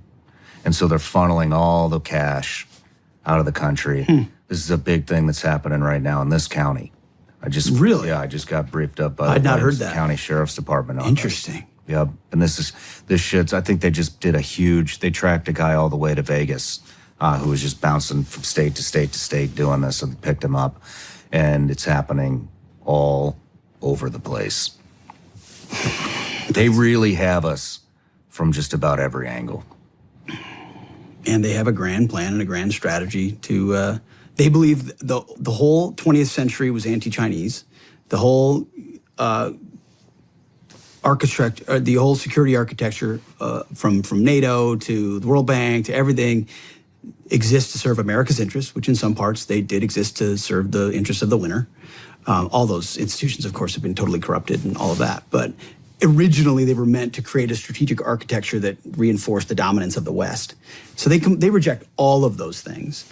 And they are seeking to, the only way they can implement a structure that serves them is by defeating us. And they know that. And they're ambitious enough, the leaders, Xi Jinping and others in the CCP, to put in a plan to do it. And we're too busy. And then we, not only do we not do anything about it, but we let in TikTok where they can trans our kids and they don't trans their kids. Yeah. This is why and not just because of this, but like my faith has become so much more important to me than politics, than the day-to-day grind, because we can invest all our time and all our energy in a political outcome, and it's not going to save us. So I'm grateful to know who my Lord and Savior is, and ultimately we know who wins the victory there. But it doesn't mean we don't need to still be actively involved in every way we can. We still got to try. Absolutely. I'm with you, though. I am with you. But, I mean, are you concerned about nuclear war? I mean, yes, in a general sense, I guess. I found overinflated from the beginning this idea that Vladimir Putin's attack on Ukraine was going to lead to nuclear war or war across the continent. I've always felt like it was, from the beginning, like a couple days in, I was like, this feels like a Putin's give me my shit back war. It kind of feels like, I feel like you've been pushing pretty hard, and we used to have the former Soviet Union, and we're pretty proud of that. And Ukraine was a part of it, and all these other countries, and I want my shit back. And I think I'm at the right time where I'm powerful enough to do it, and you're not quite on my border yet, and Biden's AWOL, so I'm going for it. And just like I did under my minor incursion under Obama, I got what I could, I got Crimea, now I waited under Trump, now I'm gonna get and this idea that I hear all the time, and I've friends who would probably agree with us on most things. They're like, well, if you don't stop him in Ukraine, then he's gonna go all the way to Poland, and he's going, I don't think maybe in a perfect world where he had unlimited capabilities and he could crown himself king of Europe, he would. I think he's probably knows enough to know that it's probably not going much further than Ukraine.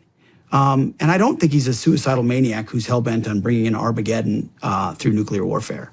So hey, if Ukraine can defend themselves from that, great.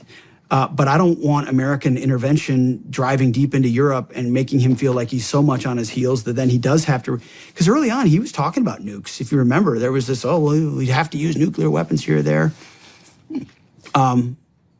So, I mean, I'd be interested in your thoughts on that, but it's not current. I mean, I guess if I'm thinking nukes too, the other part that concerned me is Iran having nuclear weapons. And that was always a bright line for us, because nuclear weapons in the hands of radical Islamists, whether it's Sunni stripe or Shia stripe, who believe their martyrdom rhetoric, the extent to which they do, changes the whole calculation. Like, if Al-Qaeda had a nuke, what would they do with it? They would use it. Yeah. Because the mullahs in Iran, in Tehran, do they really believe that, 70,000 martyrs in Iran is worth the destruction of Israel? I don't know, but should we find out? Or that the destruction of the United States or a major American city? So I've taken very seriously for a long time this idea that we can't tolerate an Iranian bomb, because I think Islamists with bomb is different than communists with bomb, even though, I don't know, but for different reasons. I think, I'm probably going to contradict myself a little bit here, but I think that, we have tech that does not disgust. And I think that our tech, we're this close from having the Iron Dome that Israel has. We, now the new thing in warfare is, drones, right? These drone swarms. Yep. Well, a lot of people are worried about that. We actually already have the answer. Have you heard of the company Epirus? I have not. So it's basically, they make directed EMP weapons. And so you should check it out. Oh, that would make sense against a swarm of drones. Yep. So they'll take out 20, 30 drones just like that. Doesn't take ammo, it's just, and it looks like one of those missile launchers that we used to use in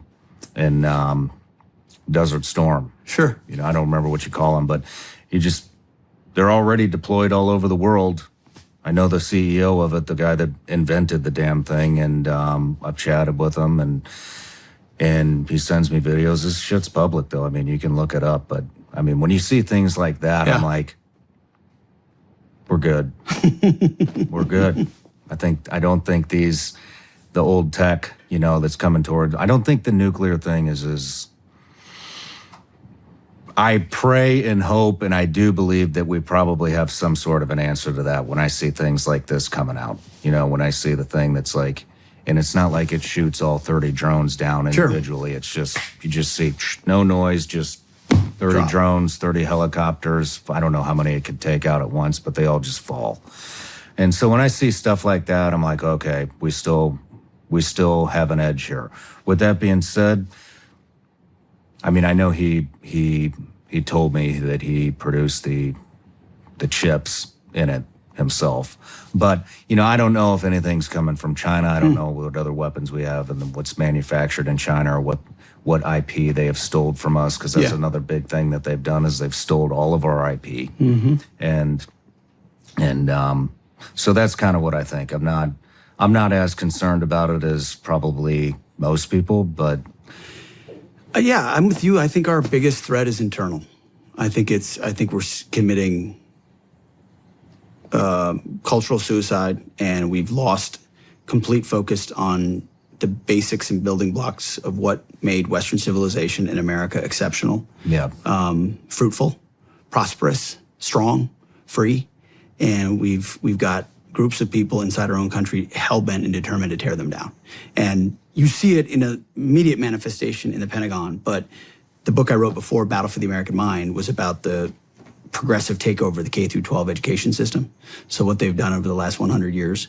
And when you really pull the curtain back on that, we're going to have to fight for it. All of these other things are real, but if you don't, we're in totally uncharted territory where we're trying to keep a republic, keep a country, while simultaneously raising up and training the youth of our country to believe that that country is bad.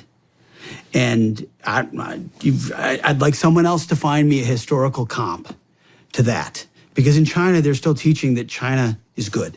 In India, they're still teaching India is good. Pakistan, if you name it, good or bad countries, friendly or not friendly, except for Western Europe, where they've effectively committed the same level of cultural suicide.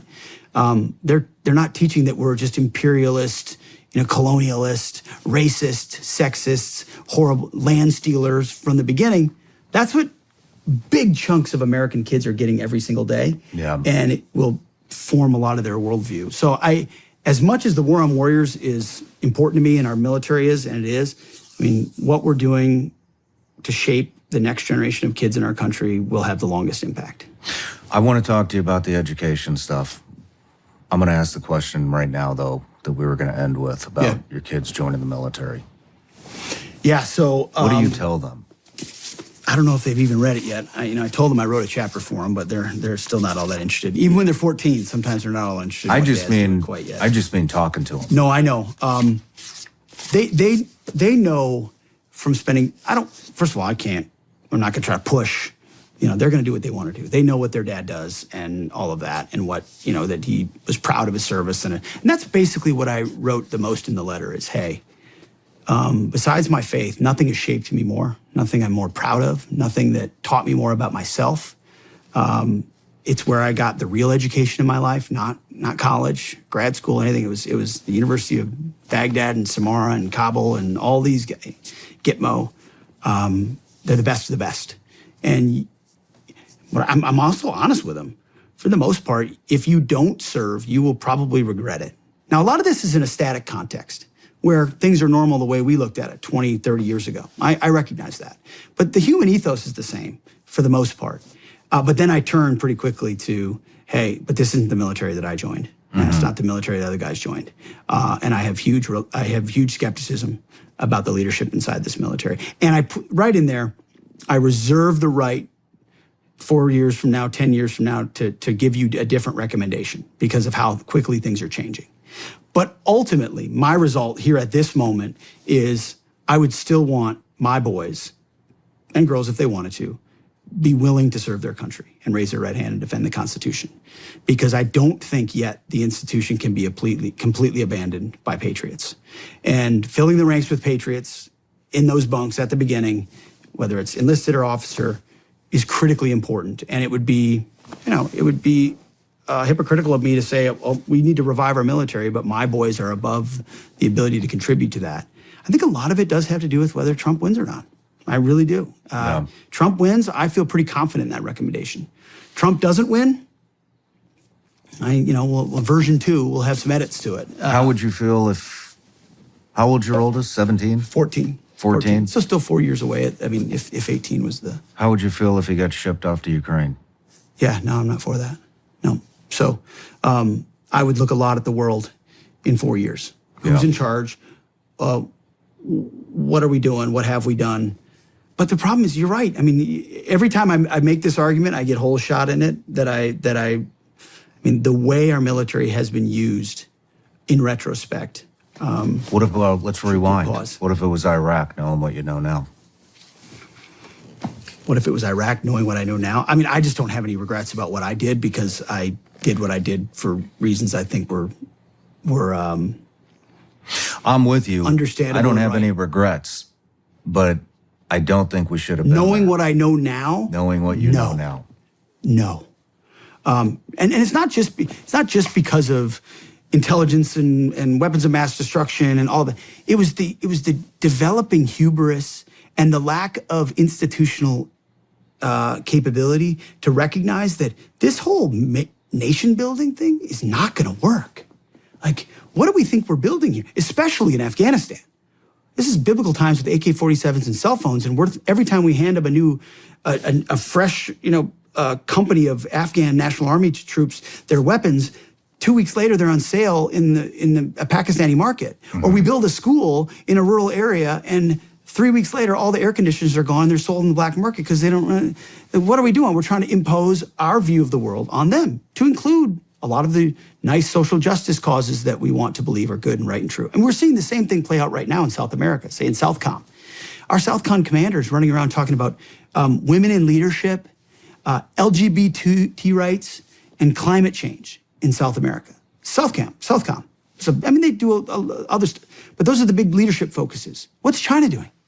Yeah. They're providing security protection. They're building ports. They're debt enslaving nations, so we have to work for them in the future. And they're playing for keeps. So is Russia in there. And we're running around talking about nonsense. So this is an institution, in my mind, that hasn't learned one bit. Yeah. Still thinks we did a great job on counterinsurgency. So if you're not on it, I mean, and I look back at how the reasons I was an advocate for it so directly at the time is because I believed in it, and I believed in our country, and I believe in finishing wars we fight. If you fight it, let's finish it and then get the hell out. But don't leave in shame. Don't leave the way we left in Afghanistan. But because we fought a 20-year war in 1-year iterations and never learned in the process, and then try to change hearts and minds, it didn't work, and it collapsed under its own weight. Now it's worse. So if you find me someone who thinks that those wars were better and that we think they should do them in 2024, they need a lobotomy, because they haven't looked at the evidence afterwards to recognize where we are. It just wasn't. It was a house of cards meant to fall, Afghanistan was a house of cards. I saw it in 2011, 2012. My job, I was the senior counterinsurgency instructor at the training center. So it wasn't a combat mission for me. I was a trainer. And I trained the units coming in, conventional, international units, all that, on the latest tactics and strategy of the Taliban. So what's the Taliban and Al-Qaeda doing across all the provinces? Are they gaining ground? Are they losing ground? What's their approach? And it was clear by then the shadow government structure, the shadow court structure, how they infiltrated the ANA and the ANP. So they knew who their people were, would activate them as necessary. There was a lot of blue on green at that point going on, so you had to worry about if the guys are training you, we're going to turn their guns on you. It's all psychological warfare. The whole thing was meant to show to the population, hey, we may not be in charge right now. It's the corrupt American puppets that are. But once the Americans leave, like, we have the real power. We're the real power base here. And that is exactly what played out over 10 years. And that's exactly what our Pentagon commanders knew.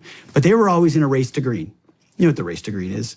Race to green is you've got red, amber, green, and you've got to show that your Afghan National Army unit is at green status, ready to go, whether they're at green status, ready to go or not.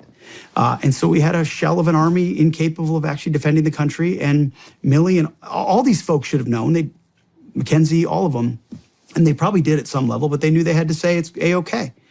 And so you get that collapse. I mean, you saw how it affected vets when what happened in Afghanistan happened. It actually affected me a lot more when the rise of ISIS happened in Iraq.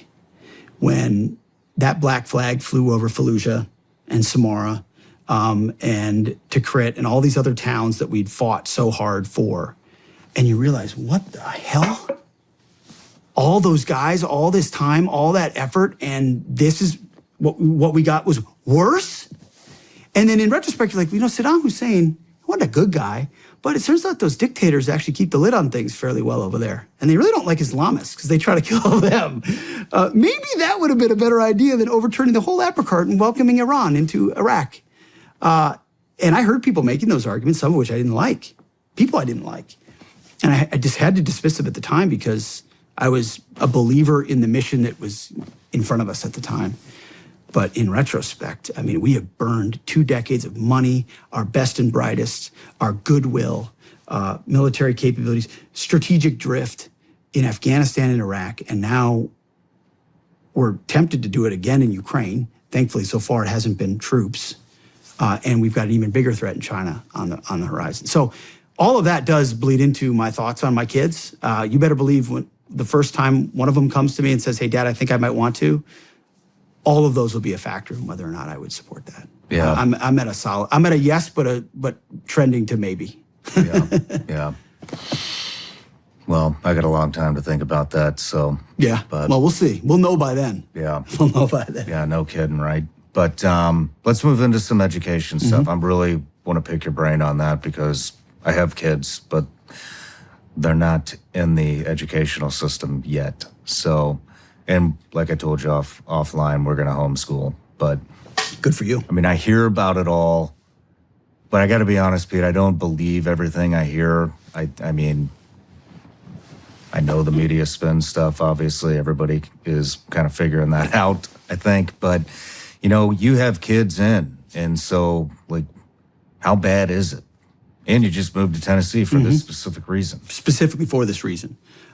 We moved to a school in Tennessee specifically because of the curriculum, the virtues, the belief systems of that school. It's a small, conservative, classical Christian rural school that reinforces our values. And we moved from New Jersey, where there were lots of wonderful people. Like, states like that get a bad rap, but there's full of a lot of, like, faithful, conservative patriots.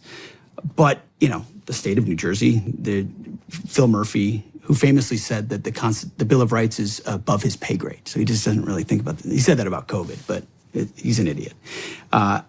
They passed a bill recently that said gender identity training, which eventually turns out to be gender fluidity and trans stuff, is mandated in all government schools starting in first grade. And I say government schools intentionally. They're not public schools. They're government schools. Sure, they may be open to the public in that sense, but the government is setting the tone. And I run into people all the time. I mean, you're dialed in, and so you've made that choice to homeschool, but there are a lot of dudes just like us who are like, hey, I pay property taxes. I work hard. We move to a nice area that say the schools are good. We move here for the schools that feel like local control will say, even here in Tennessee, where, hey, I've got a good school. Good means, a fancy gym and an iPad and, high SAT scores. And those are all fine things. What I want to know is what's being pumped into the minds of those kids. And what you realize when you pull the curtain back over 100 years is the entire pipeline of our education system has been federalized intentionally. And taken over not just by like lefties or technocrats or bureaucrats. Everyone you meet through that timeline who's pushing hard on the shoulder on the plow of education is an atheist, a Marxist, or a socialist, or a humanist. A lot of them are humanists, which is— What's a humanist? Humanist is basically completely rejects Christianity or faith at all. And so it's all— humanity is at the center of good and evil, right and wrong. It's effectively secularism posited as an alternative religion to Christianity. Oh. So it'll find politics as an avenue, and so humanists are often socialists or Marxists or communists alongside being a humanist. But it's the worship of mankind as the highest being, as opposed to God as the highest being. So they're all— that's the train of people pushing this educational philosophy. And I used to think it started in the 60s. It actually goes back to the progressive era and even before that. But they very intentionally— the one thing they knew they had to remove from the beginning was God. God had to come out of the schools because God was the immovable object that prevented their utopian schemes. They wanted— if you want to manipulate children, if you want to change the way they think, rewire the relationship of families, you have to get at the God thing, because the garden and the sin in the garden is all— disrupts those utopian schemes. And so the early progressives, communists, Marxists, very intentionally worked hard in creating systems that slowly but surely removed God.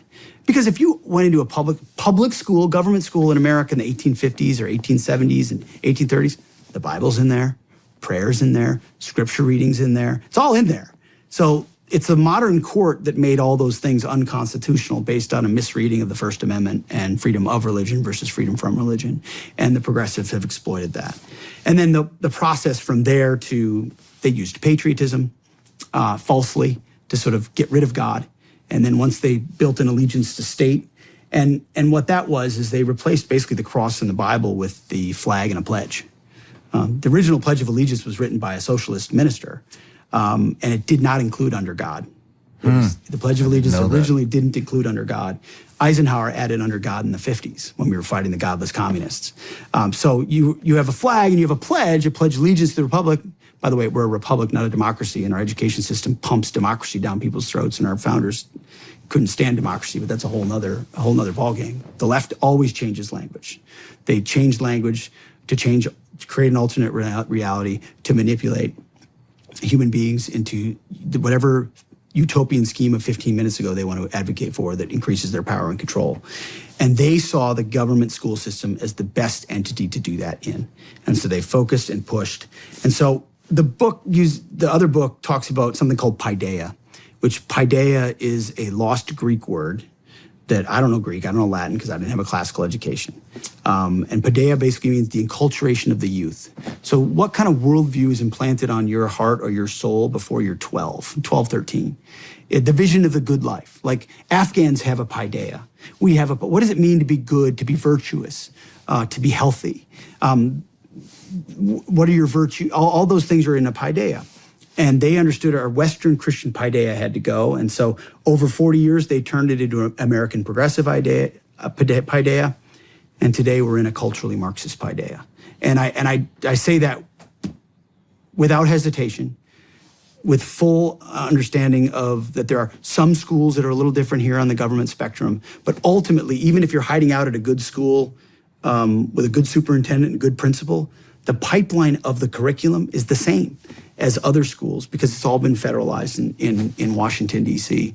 by bureaucrats who are pushing a very specific agenda. And so the Battle for the American Mind lays out the ways and layers in which they've consolidated that power to a complete takeover. And so when you say get out of the military, get out of the institution, and I say no, charge ahead right now, my prescription in Battle for the American Mind is tactical retreat. Get out. Get your kids out of government school systems right now, if you can. If you have any way, save money, move, get a second job, don't take the vacation, sell the boat, whatever, drive for Uber. Figure out what you need to do to get your kid out of the government school system, because it's about saving your kid right now, because the house is on fire. And that's the first thing. I don't need school choice. I need my kid out right now. Save them from the progressive paideia that's being pushed down their throat, subtly or not so subtly.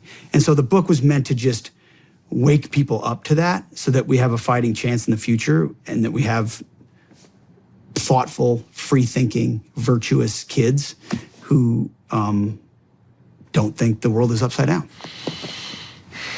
There's a lot of ways we can go there. Have you seen any progress since you've written the book? Oh my goodness, yes. Yeah. So the book, we started the book before COVID. And then COVID happened, and we were writing the book, and we're like, we can barely keep up with the insanity, because COVID brought the classroom into people's homes. And then they were looking into the Zoom screen of their laptop, and they're like, whoa, what is this? Why are we doing a land recognition? Or what is this 1619 project? Or why are we using pronouns? And what is the 1619 project? 1619 project was written by, her name is Hannah Jones. She's a quasi-academic, wrote something for the New York Times, also wrote a book on it. And it's, the basic theory is the real founding date of America is not 1776. The real founding date of America is 1619, when the first slaves were brought to the continent. And that we should think of America not in the spirit of 1776, but in the spirit of 1619, because everything about America is stolen from Indians and built on the backs of slaves. And only understanding the sinful founding of America can you understand why we are such a terrible country today. So it's meant to turn the whole thing on its head and say, no, 1776, white racist dudes who were all basically Christian nationalists or extremists, and we have to understand it instead through this racial lens. And you know what it comes back to? They're all... What age does this shit start? Oh, that started like 3-4 years ago. Oh, and you mean the teaching of this stuff? Yeah. Depends on your school. So if you're in a inner city school, white or black, like, you might be getting it real early. You're certainly not getting the patriotism aspect that you would have gotten before. You're getting this view that, I mean, sometimes in some cases we're talking kids. We're talking, first graders, second graders, third graders. If I'm white, then I've traditionally been an oppressor, or if I'm black, I've traditionally been oppressed. And then we're re-racializing groups of young kids to identify themselves by their race, as opposed to what our generation, I don't know where you went to school, but it was mostly Martin Luther King's content of your character, not the color of your skin. And my parents would always admonish us if we looked at the world through the lens of race. Now kids are encouraged to look through the world through race. And just a little story on that, it all goes back to Marxists. There was something called the Frankfurt School, and it was a think tank or a university in Germany in the 30s. They were Marxists, but Hitler hated them and wanted them out. So they fled Germany and landed in New York City. Ironically, as they're fleeing Hitler, our boys are flying over to defend Europe from Hitler. But they were called the Frankfurt School. They were Marxists, and they showed up at Columbia University, and they had a theory. Their theory had started, it was actually called the Critical Theory University. So their theory was critical theory, or the School of Critical Theory, or whatever it was, critical thought or something like that. So they arrived at Columbia University with a theory called critical theory. Now we know of it now as critical race theory, but their theory, critical theory, effectively exists to deconstruct Western civilization, Christianity, the patriarchy, colonialism, whatever characterization, capitalism, borders, all the stuff that Western civilization had traditionally appealed to or had been a part of. Critical theory says, no, we're going to attack it and deconstruct it until it's effectively worthless or identified for the evil that it is. And so critical theory lands at Columbia University. And what is Columbia? They're welcomed in, by the way, in part by John Dewey, who was one of the modern founders of public education. And they're given a building, and they're welcomed in, and they start pushing critical theory. Pretty soon it becomes a part of what is taught at the education school at Columbia. What's the single most powerful school of education in America, Columbia University. And it proliferated from there across the country. And you got critical theory. If you go to universities today, take Harvard, where I mailed my degree. I did a graduate degree at Harvard, and I mailed it back to them because I'm sick of their shit. I did it live on the air, on the show. If you go to every department at Harvard University, it's all critical theory. The lens through which they look at their academic subjects are through a critical theory lens. Just look it up. It's right there on the website. They're not even trying to hide it. So, everybody loves Michigan. People that are alumni of Michigan, they love Michigan sports, whatever. Critical theory university out the wazoo. Most major universities use critical theory as a baseline. They're not just lefties anymore. They're radicals across the base. And we knew that. That's why the book's not about college. The book's about high school. So they're pushing all this stuff down into high schools in a place where kids can't understand it. And it's really now just meant to indoctrinate. But the reason I told that story is race was our Achilles heel. And the Marxists knew it. They usually trafficked in class warfare, bourgeoisie, proletariat, class balances. They said, no, in America, because of the Civil War and because of our, slavery and all those things that happened, we're going to use that as our lever. And it's been far more effective. And then after, with George Floyd and with all that, it's been on hyperdrive. And then you get the DEI, CRT stuff. I think eventually, in some ways, they've started to begin to overplay their hand. People see it and expose it, and they realize for what it is. But it's still been a part of the educational philosophy and lens through which so many kids have seen the world. And it's super divisive and super dangerous. Man. Do you think, are all Democrats down with this stuff? I don't think so. How come nobody's speaking up? I think Democrats are down with control. I think Democrats are down with, it's a great question. I mean, take Joe Biden, for example. He's always been a partisan. He's always been an egomaniac. They all are at that level, at some level. But he made a deal with the devil with the far left because he thought it would keep his position stable. And I think that's what a lot of members of the left who think a lot of what the radicals think is crazy do. They just say, I don't want the protesters. I don't want the mess. I don't want to be called a racist. I don't want to be called a sexist. My background isn't perfect. So if I ruffle feathers, they're going to pull some clip on me and call me this or call me that. So I'm just going to go. So it becomes a race to the bottom. Like, you and I have an opportunity to have a platform to speak our mind.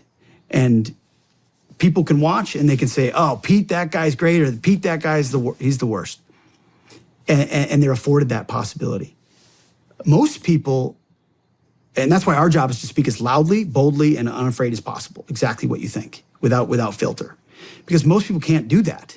If you're a nurse or you're a police officer or you're a line worker or whatever, if you speak up on the wrong side of an issue, people will come after you. Your employer might come after you. You might be deemed as something. It's even worse, I would say, at some level for Democrats if they wanted to speak honestly. Like, if you want to really cut against the grain, are you really going to start saying, you know what, those books that are in the libraries about the trans kids, or gay sex, maybe we just leave that out for the third graders? How about we don't do that? The machine comes down on you and says, you're not a Democrat, you're a fake. It's just like the issue of abortion or something. You're not a real Democrat if you believe that. You can't believe that. Yeah. So I think there are plenty of, but you see people like RFK, like Tulsi Gabbard, like Elon Musk.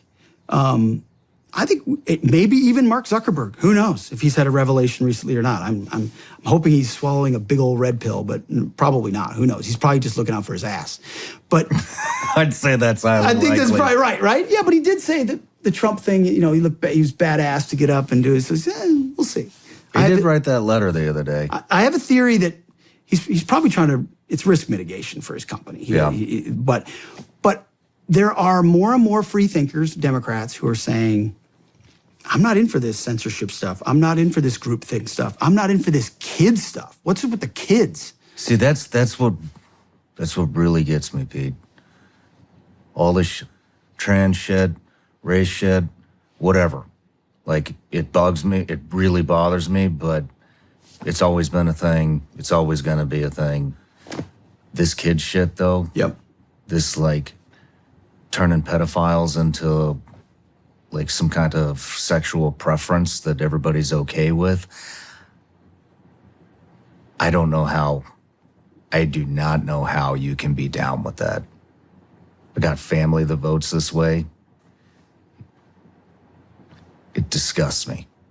Like, you are wanting to put fucking pedophiles on the map and make it okay to molest my fucking kids. And that's not cool. And I don't see anybody speaking up for it on that side of the aisle. And it just enrages me. Like all these other things. You know, you want to do that? You want to, even the gender stuff, you know, in the surgeries on 8-year-olds. If you're a grown adult, yeah, I don't, like, who cares, man? But this stuff, like, you are making it legal to take the innocence of a child and ruin their entire life. I mean, time after time after time on this show, you know, I talk to I can't believe how many people were molested as kids. You know, and these people are trying to make it okay. They're trying to make it normal. A sexual preference. We should accept this shit. What the fuck are you talking about? amen. I mean, what's the phrase? In academic, minor attracted persons? Yeah, MAPS. MAPS. That's how it always starts, right? Some kooky report that we talk about on Fox about some professor that said it over here, like, oh, that's so crazy. And then you realize, oh my goodness, that's spreading. Now they're defending it. And now this state's doing it. Well, exactly. And it becomes a race to the bottom. For, you know, California does it first, and then Minnesota, because it really wants to be like California, does it too, and then New Jersey does it, and then pretty soon you got like a dozen states. You're like, what? I don't understand it. I think it's. Is that showing up in the schools yet?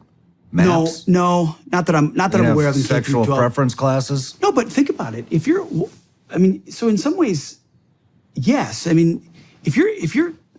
Is that going to be the next letter in the LGBTQ plus? Is that the plus? Well, I don't know. I don't think we can define the plus. It's just a plus. But if you start with first grade, starting to question whether you are a boy or a girl, let's just sort of start there and say it's fluid.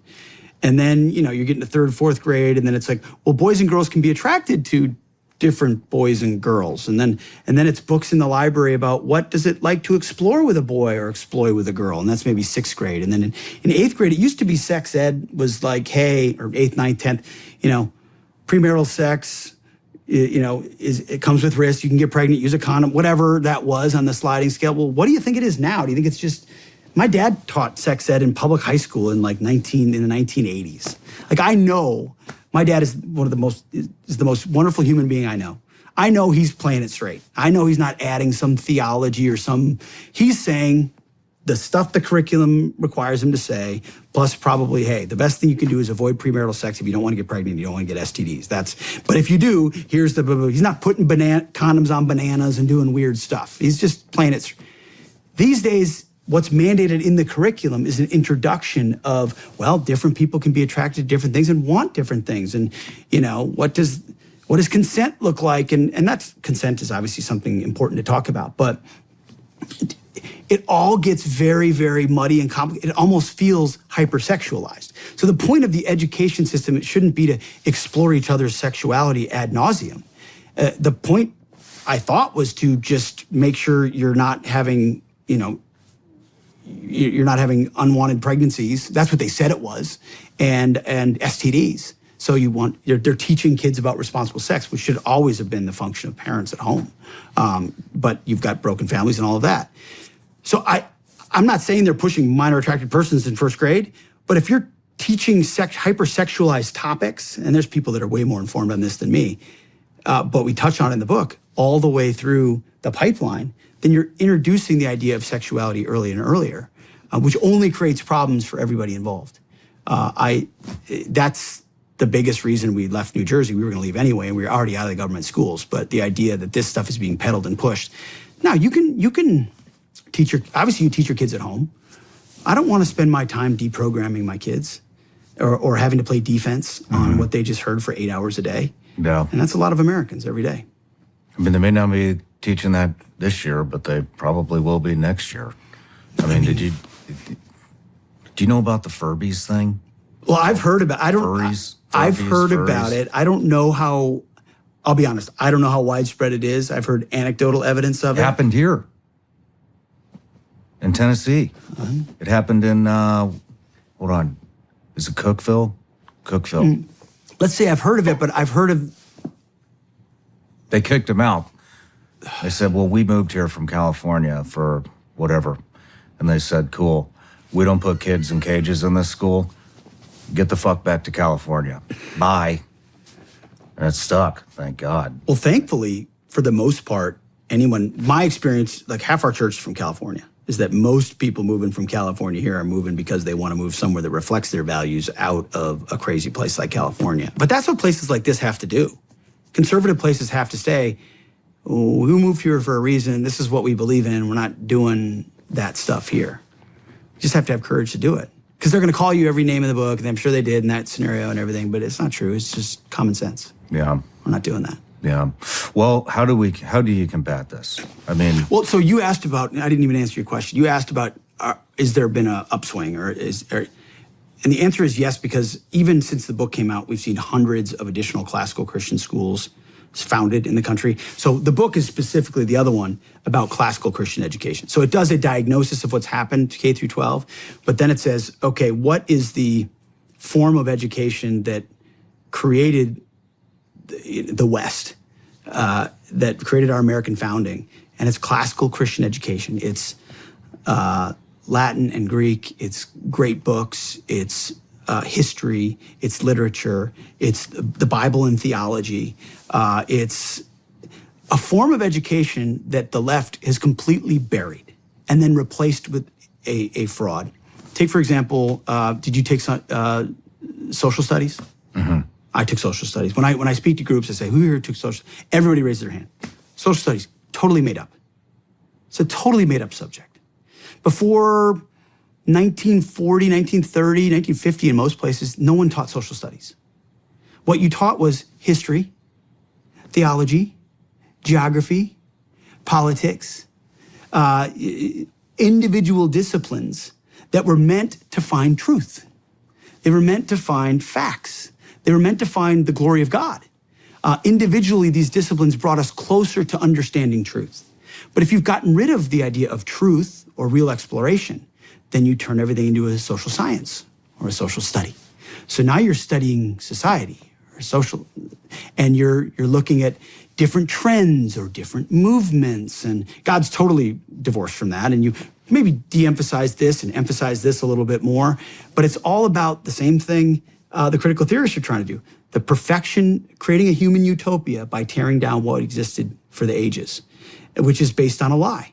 Because as a Christian, I know that I'm inherently sinful. I can't be perfected. I'm saved only by grace. And that governments don't exist to perfect my life. They exist to protect my rights, endowed to me by a creator. And I don't look for the government to solve all of those things. But for utopians, for progressives, for leftists, it's the exact opposite. And so our whole education system's been infected. The book says get out. Homeschooling is on a huge ramp up. Classical Christian schools have exploded in the last couple of years, and we don't take credit for all of that. A lot of that is COVID. But parents waking up and saying, you can spend all day long listening to your show, watching Fox, and getting pissed. And a lot of us do. But what are you doing about your own family? Yeah. What do you do about your kids and your grandkids? That's what you have to save right now. Find a classical Christian school, find a Christian school, find a conservative school, find a homeschool pod. Classical Conversations is an awesome classical Christian network of homeschoolers that.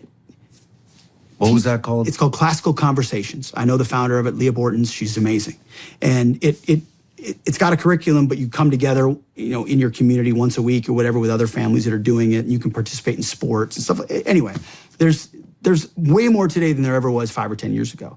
So there's a big, and then you got school choice making its way. Governor Bill Lee's got to get that done here. Other states have done that.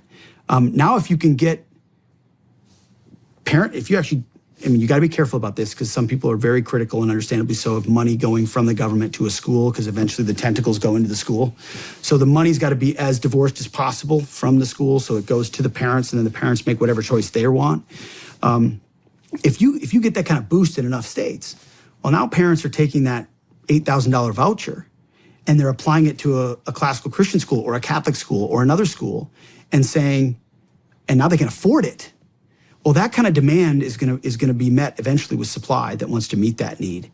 Now, the education establishment and the unions are gonna go nuts because they're in the business, just like the vets groups, of defending the institution of the Department of Education and public schools. I just want my kids in the school that actually, I don't know, teaches them. And none of this even has to do with reading and writing and arithmetic, which our kids can't do anymore.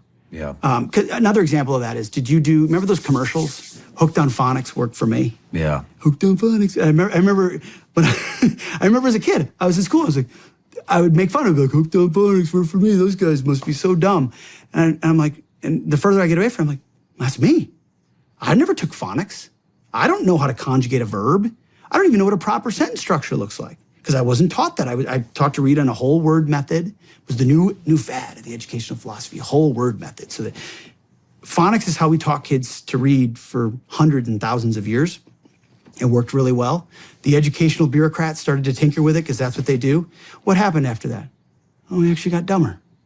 Reading scores went like this. When you teach kids phonics, they learn how to read the way they've always learned how to read, understanding our language with roots in Latin and Greek and others that you add to. I don't know any of that. Do you know any Latin words? I don't know. Maybe some military Latin words. I know none. Did I know the history of Western civilization, say the Middle Ages, the Renaissance, the Reformation, all the revival that happened in America before the Revolution that created the fertile ground for the... I didn't learn any of that. I remember coming home from public school in like 10th grade and saying, Dad, why is Ronald Reagan always the bad guy in the textbooks? Why is he always the bad guy?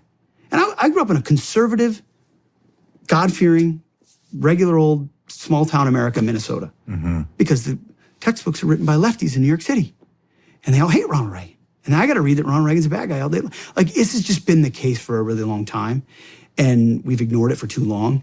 And I do think we're in a huge educational renaissance because it's not going to be the 50% of Americans that wake up. It's the 1%, 2%, 3% that wake up, change course for their kids. They get faithful, they get involved, they grow a backbone, and they fill their kids with goodness and give us a fighting chance. And that's where my hope lies. And that's really, if there's a contribution that I hope to have in this world, it's 7 kids that are believers in Christ, that know their history, know their Bible, love their country, and are willing to stand up for their family.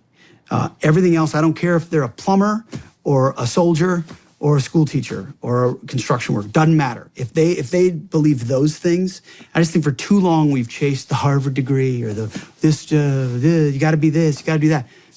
I feel like that's not even relevant anymore. It's not. It's not. It's what are you doing inside your home, with your family and with your life and your faith and your beliefs, and are you willing to defend them? And that feels like the moment we're in right now. Yeah. What would you say, do these Christian schools cost money? They do. What would you say to the single mom who's working 2 jobs with 2 or 3 kids who can't afford that? How do they combat this? Have you thought about Much that? harder, of course, much harder, thankfully. So classical Christian, I'll just use that as an example. There's a lot of nominally Christian schools we know that are Christian, but they're the same progressive schools as everywhere else. Got the same nonsense. And they usually cost $40,000, $50,000 a year. They're totally unattainable. Because classical Christian schools it's a mission-driven environment, they're much lower tuition. Now, still not nothing, but you're talking a 4th or a 5th of these big schools' tuitions. So it is more affordable. A lot of them also have scholarship programs where they say, hey, if you don't have the needs, our mission is to get your kids in here. So we want to try to find a way to meet those needs. There's also reductions for every additional kid, usually in the tuition cost of most of these schools. That said, it's still probably unaffordable for a lot of people. School choice and school vouchers is, find a state, if you can, that provides that. Take advantage of it. Take that money and put it where you want to put it. Are there states doing that? Yes. What states? Absolutely. Florida's one of them. West Virginia is one of them. Arkansas is soon to be one of them. Arizona just became one of them. Iowa is one of them. And I'm going to hear from Corey DeAngelis and others who can give me the whole list. But there's a bunch of them. Now, is there any talk about this here? We're trying. Tennessee? Yes. In fact, it failed in the legislature last turnaround. Let me know when you want me to get loud. All right, good. I mean, the problem with Tennessee is that everyone's Republicans, but some are less Republican than others. Well, I figured that. Yeah. It took me a while to figure that out, but now I figured it out.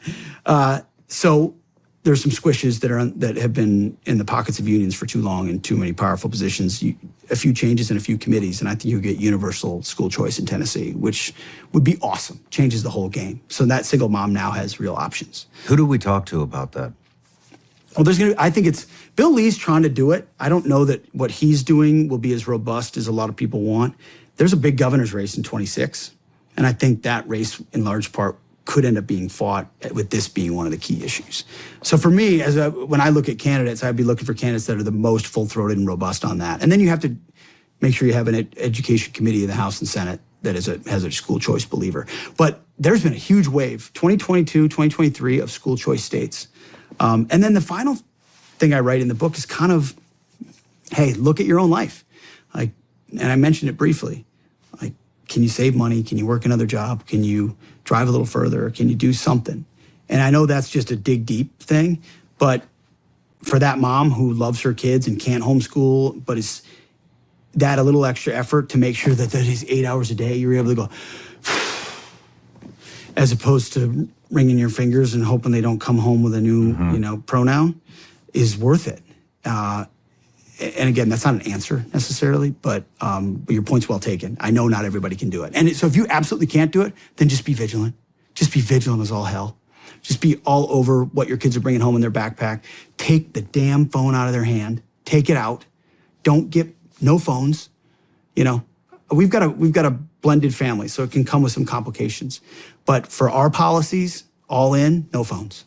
14, no phones. Nice. None. Nice. No, and we did this summer with no video games and no TV too. It was beautiful. It was the best. Nice. Would your kids be saying that? Oh, no, absolutely not. My 3 oldest boys are like, they gave up asking for the Xbox 3 weeks into the summer, and then they forgot about it.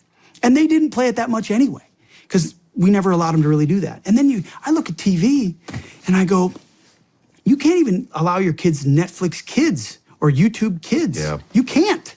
And so the list of things that I would allow them to watch on a streaming service, Fox Nation, but even then a lot of that is more oriented toward adults. You got Angel Studios, you've got a few, value, but really nothing. So why am I just turn it off or watch an old timey movie or whatever when we want to?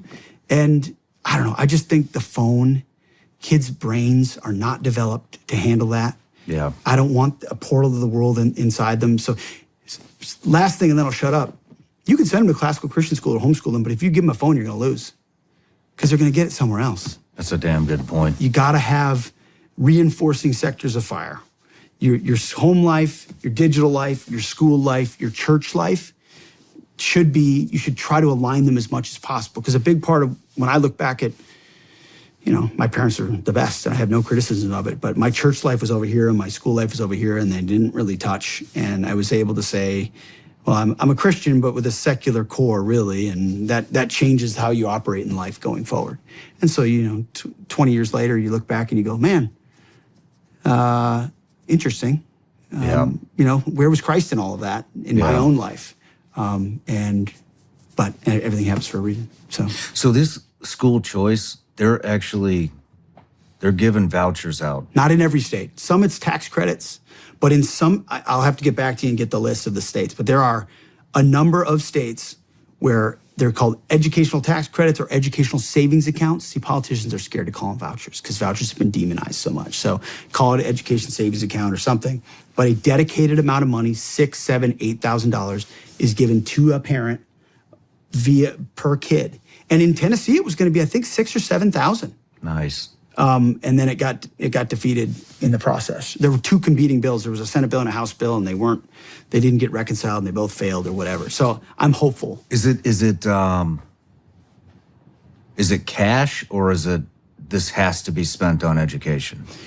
It has to be spent on education. However, most states, a lot of states, and I believe Tennessee would include things like homeschooling, homeschooling materials, other forms of education, and then, of course, tuition. I mean, I guess what I'm getting at is they actually check up on Yes. that you're spending this on education and not going to the liquor store, right? That would be an important thing to check. Yeah. I don't know what the oversight parameters are on that, but again, that's where it gets a little scary, right? Because if the dollars are coming to me, and then the government gets to check where I'm spending them, then does the government get a say over where I'm spending them? And if I'm spending That's a them, good point, but I think you could set it up like a HSA healthcare plan where you can That's put the- what $8,000 a year for a family into the plan, and then it has to be spent on healthcare.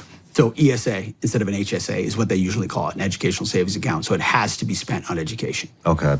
Is how it's structured. It's not cash. Okay. But I don't want any part of the government telling me what education is. Now, education doesn't mean going to the liquor store, but you have to set some parameters, I guess, at some level. But I don't want it you could envision someday saying, well, if your school doesn't reinforce transgender issues or whatever, then you are a discriminatory institution. And because you're a discriminatory institution, you no longer qualify for federal funds, which means you're no longer an educational institution. So I've had debates with a lot of earnest, wonderful education people that say, I don't want vouchers or educational savings accounts, because the minute the king gives you something, the king can take it away. And so they're skeptical. But I still just think the net positive for all those mothers and fathers who you're talking about is so much higher. And ultimately, if you don't want to take the ESA, you wouldn't have to, and you could go to whatever school you want to, and you just have to pay out of pocket. I just think there's so many people that would love an alternative to government schools, and they just can't afford it. I got an idea. I've thought a lot about this. I'd love to pitch it to you. Maybe you can tell me I'm crazy or not. But, and I think the good thing about this is it can,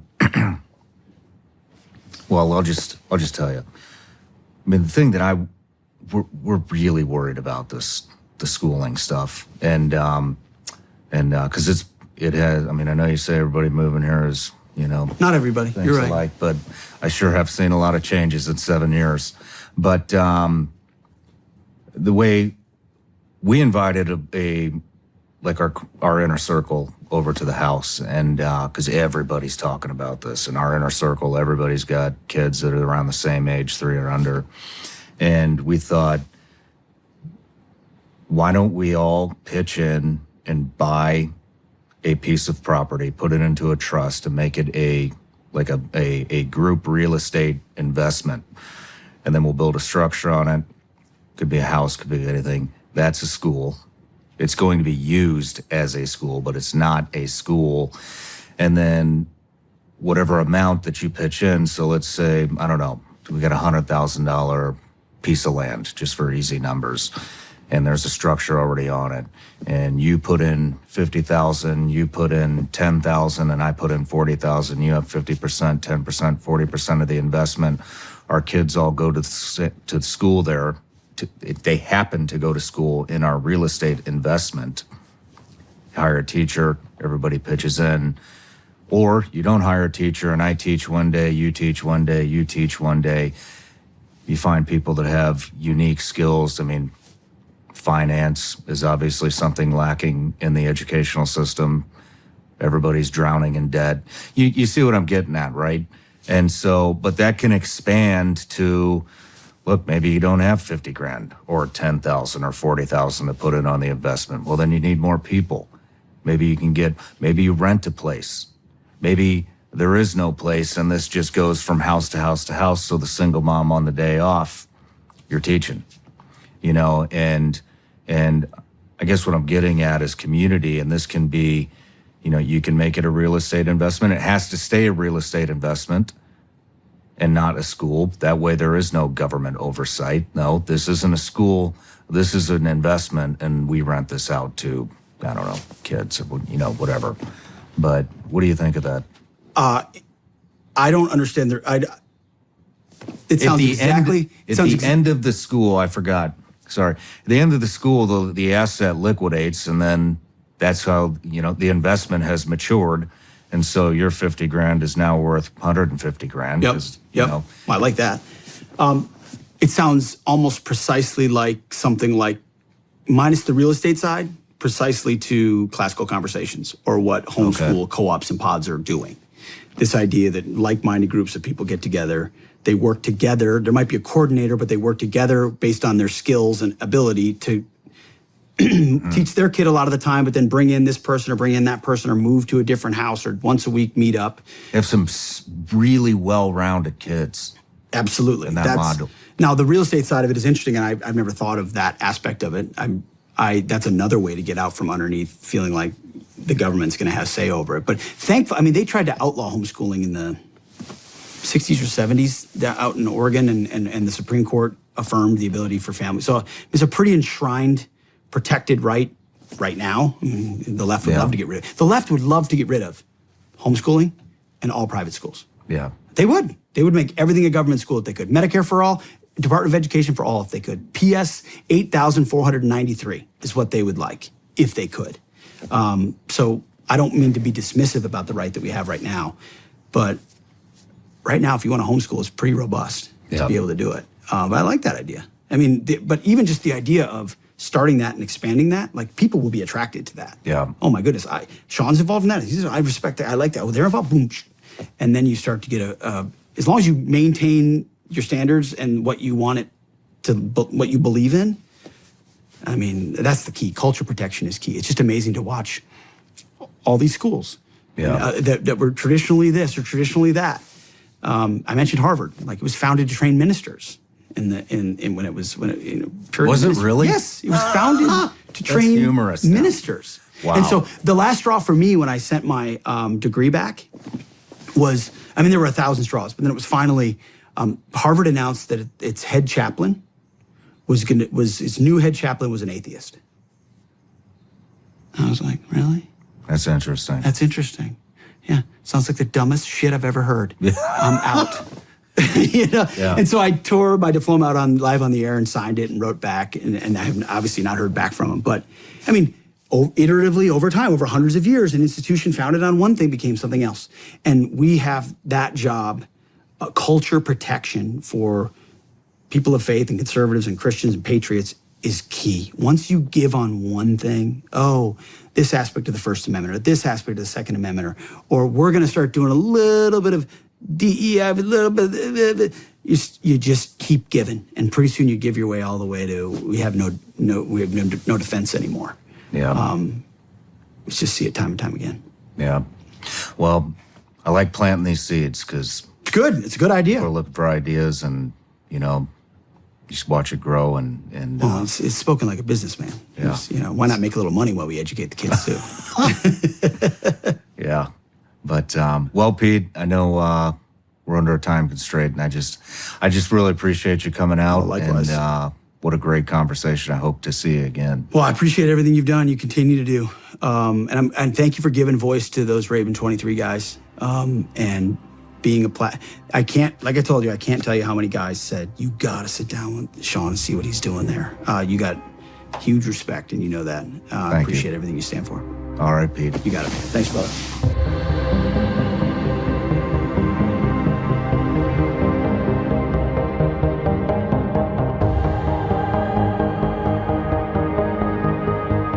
No matter where you're watching Shawn Ryan Show from, if you get anything out of this, please like, comment, subscribe, and most importantly, share this everywhere you possibly can. And if you're feeling extra generous, please leave us a review on Apple and Spotify podcasts.